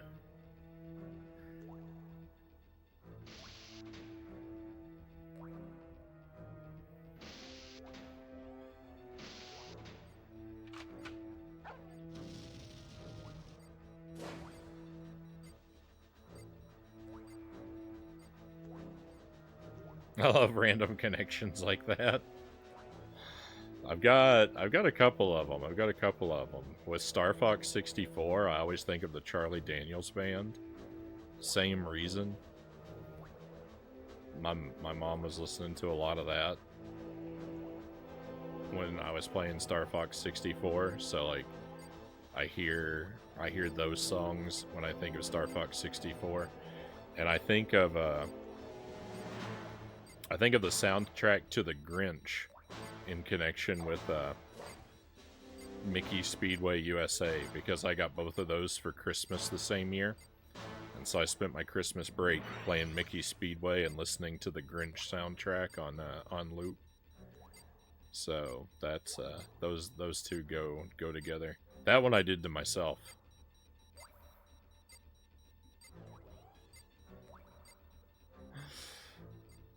The other two were my mom's influence, but the Grinch I did to myself.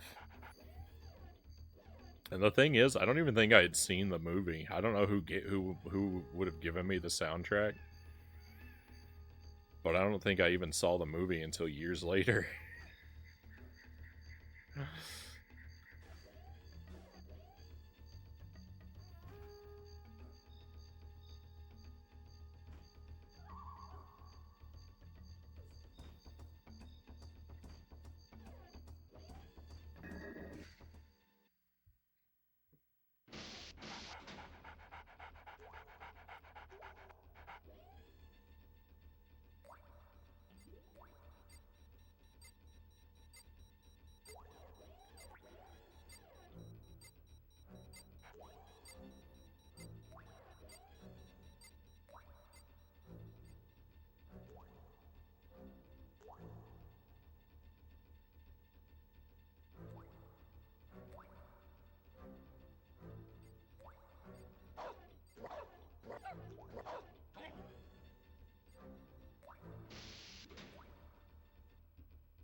Can't figure out where I'm supposed to go.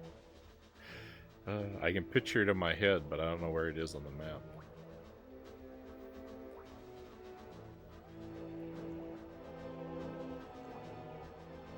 They're making a Souls-like game where you play as a crab. It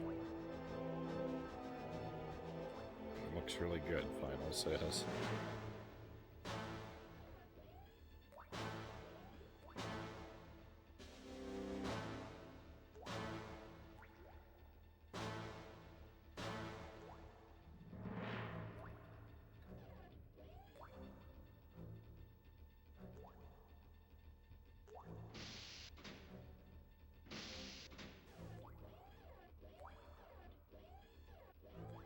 I think if I go down here...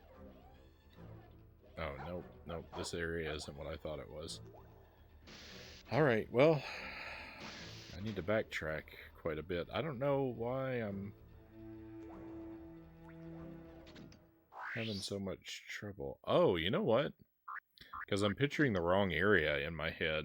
This is bad. This is actually really bad.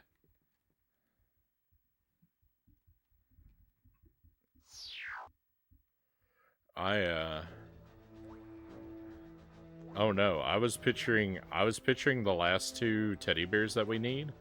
I was picturing them... I was thinking of a room that we encounter on the path when we're playing as Vela. So I've actually skipped two of them somewhere. Oh, this is really bad. We're in trouble.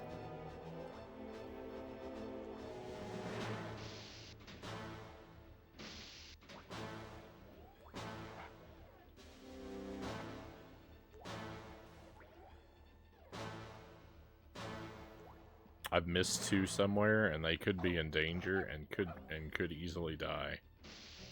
Oh no.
Oops. I was trying to jump onto that box, not over it and onto the mines.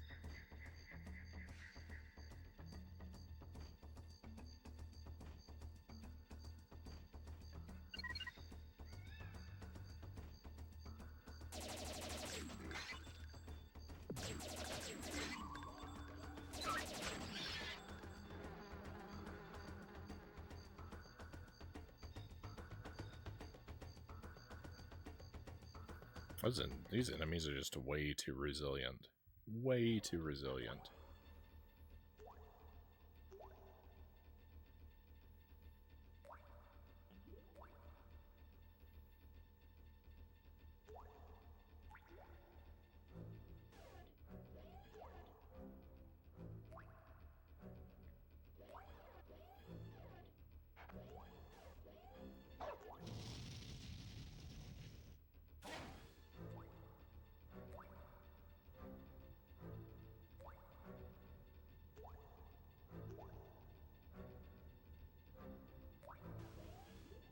Oh, did I never go through that door?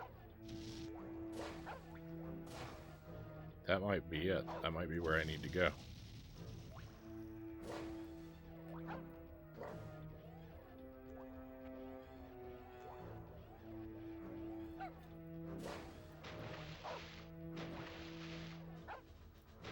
Oh, look at that. When you're swimming, look, the dog's tank changes. The treads are replaced with, I don't know, little air tanks? Flotation devices? It doesn't make any sense. Like, it happens by magic, but it's a little cute.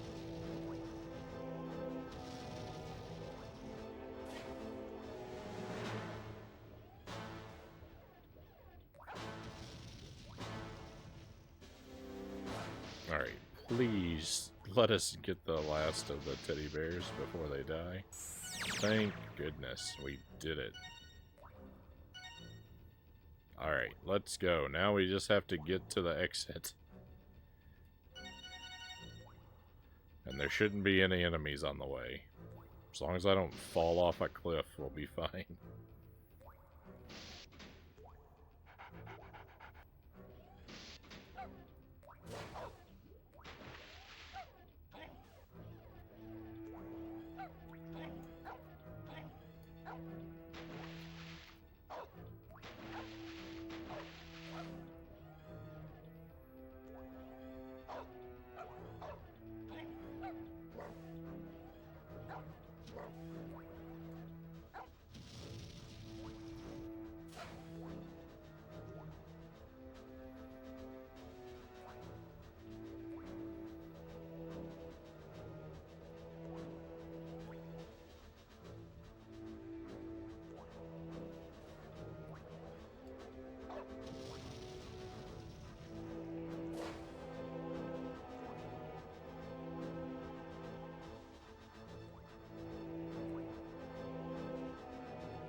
Where am I supposed to go? My brain is going numb.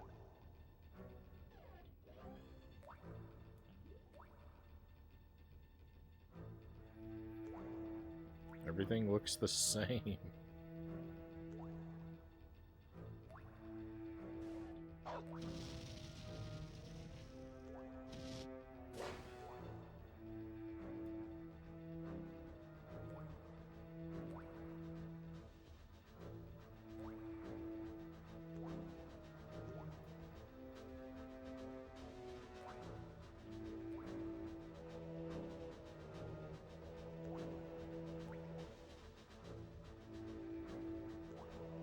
Well, I don't know how I got to this door.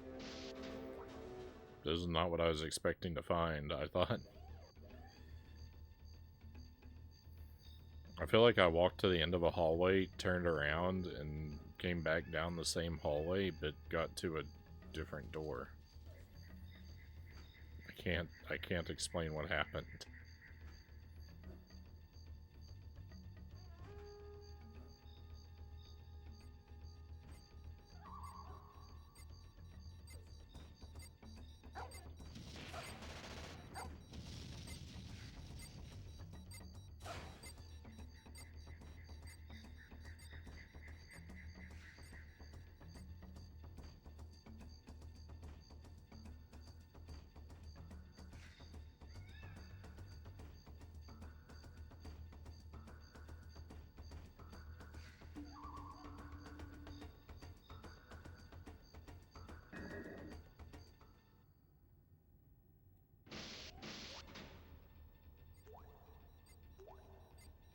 Every single mine.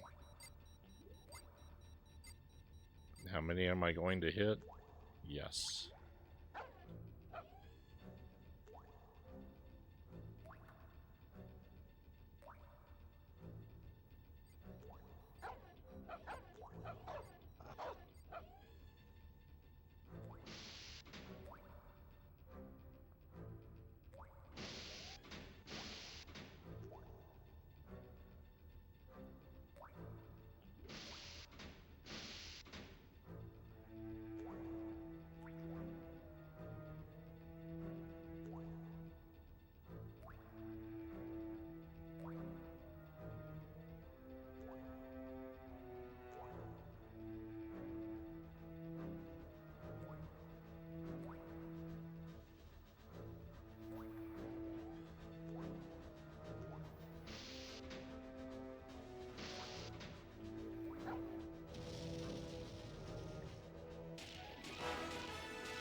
Okay, hey, we did it. We've cleared an entire planet.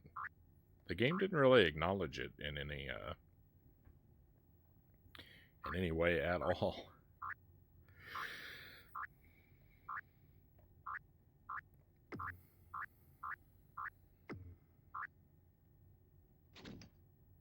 Thank you for the trophies, cows. So let's head over here to the gem quarry. With that planet clear, I'm going to have to be heading up to bed. It is about that time. Thank you for being here with us, cows. Very grateful to have you around, my friend. I hope you have a spectacular weekend. And hopefully we'll see you next week.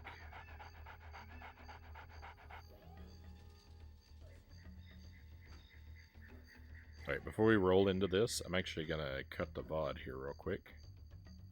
Because I plan on going for a while yet.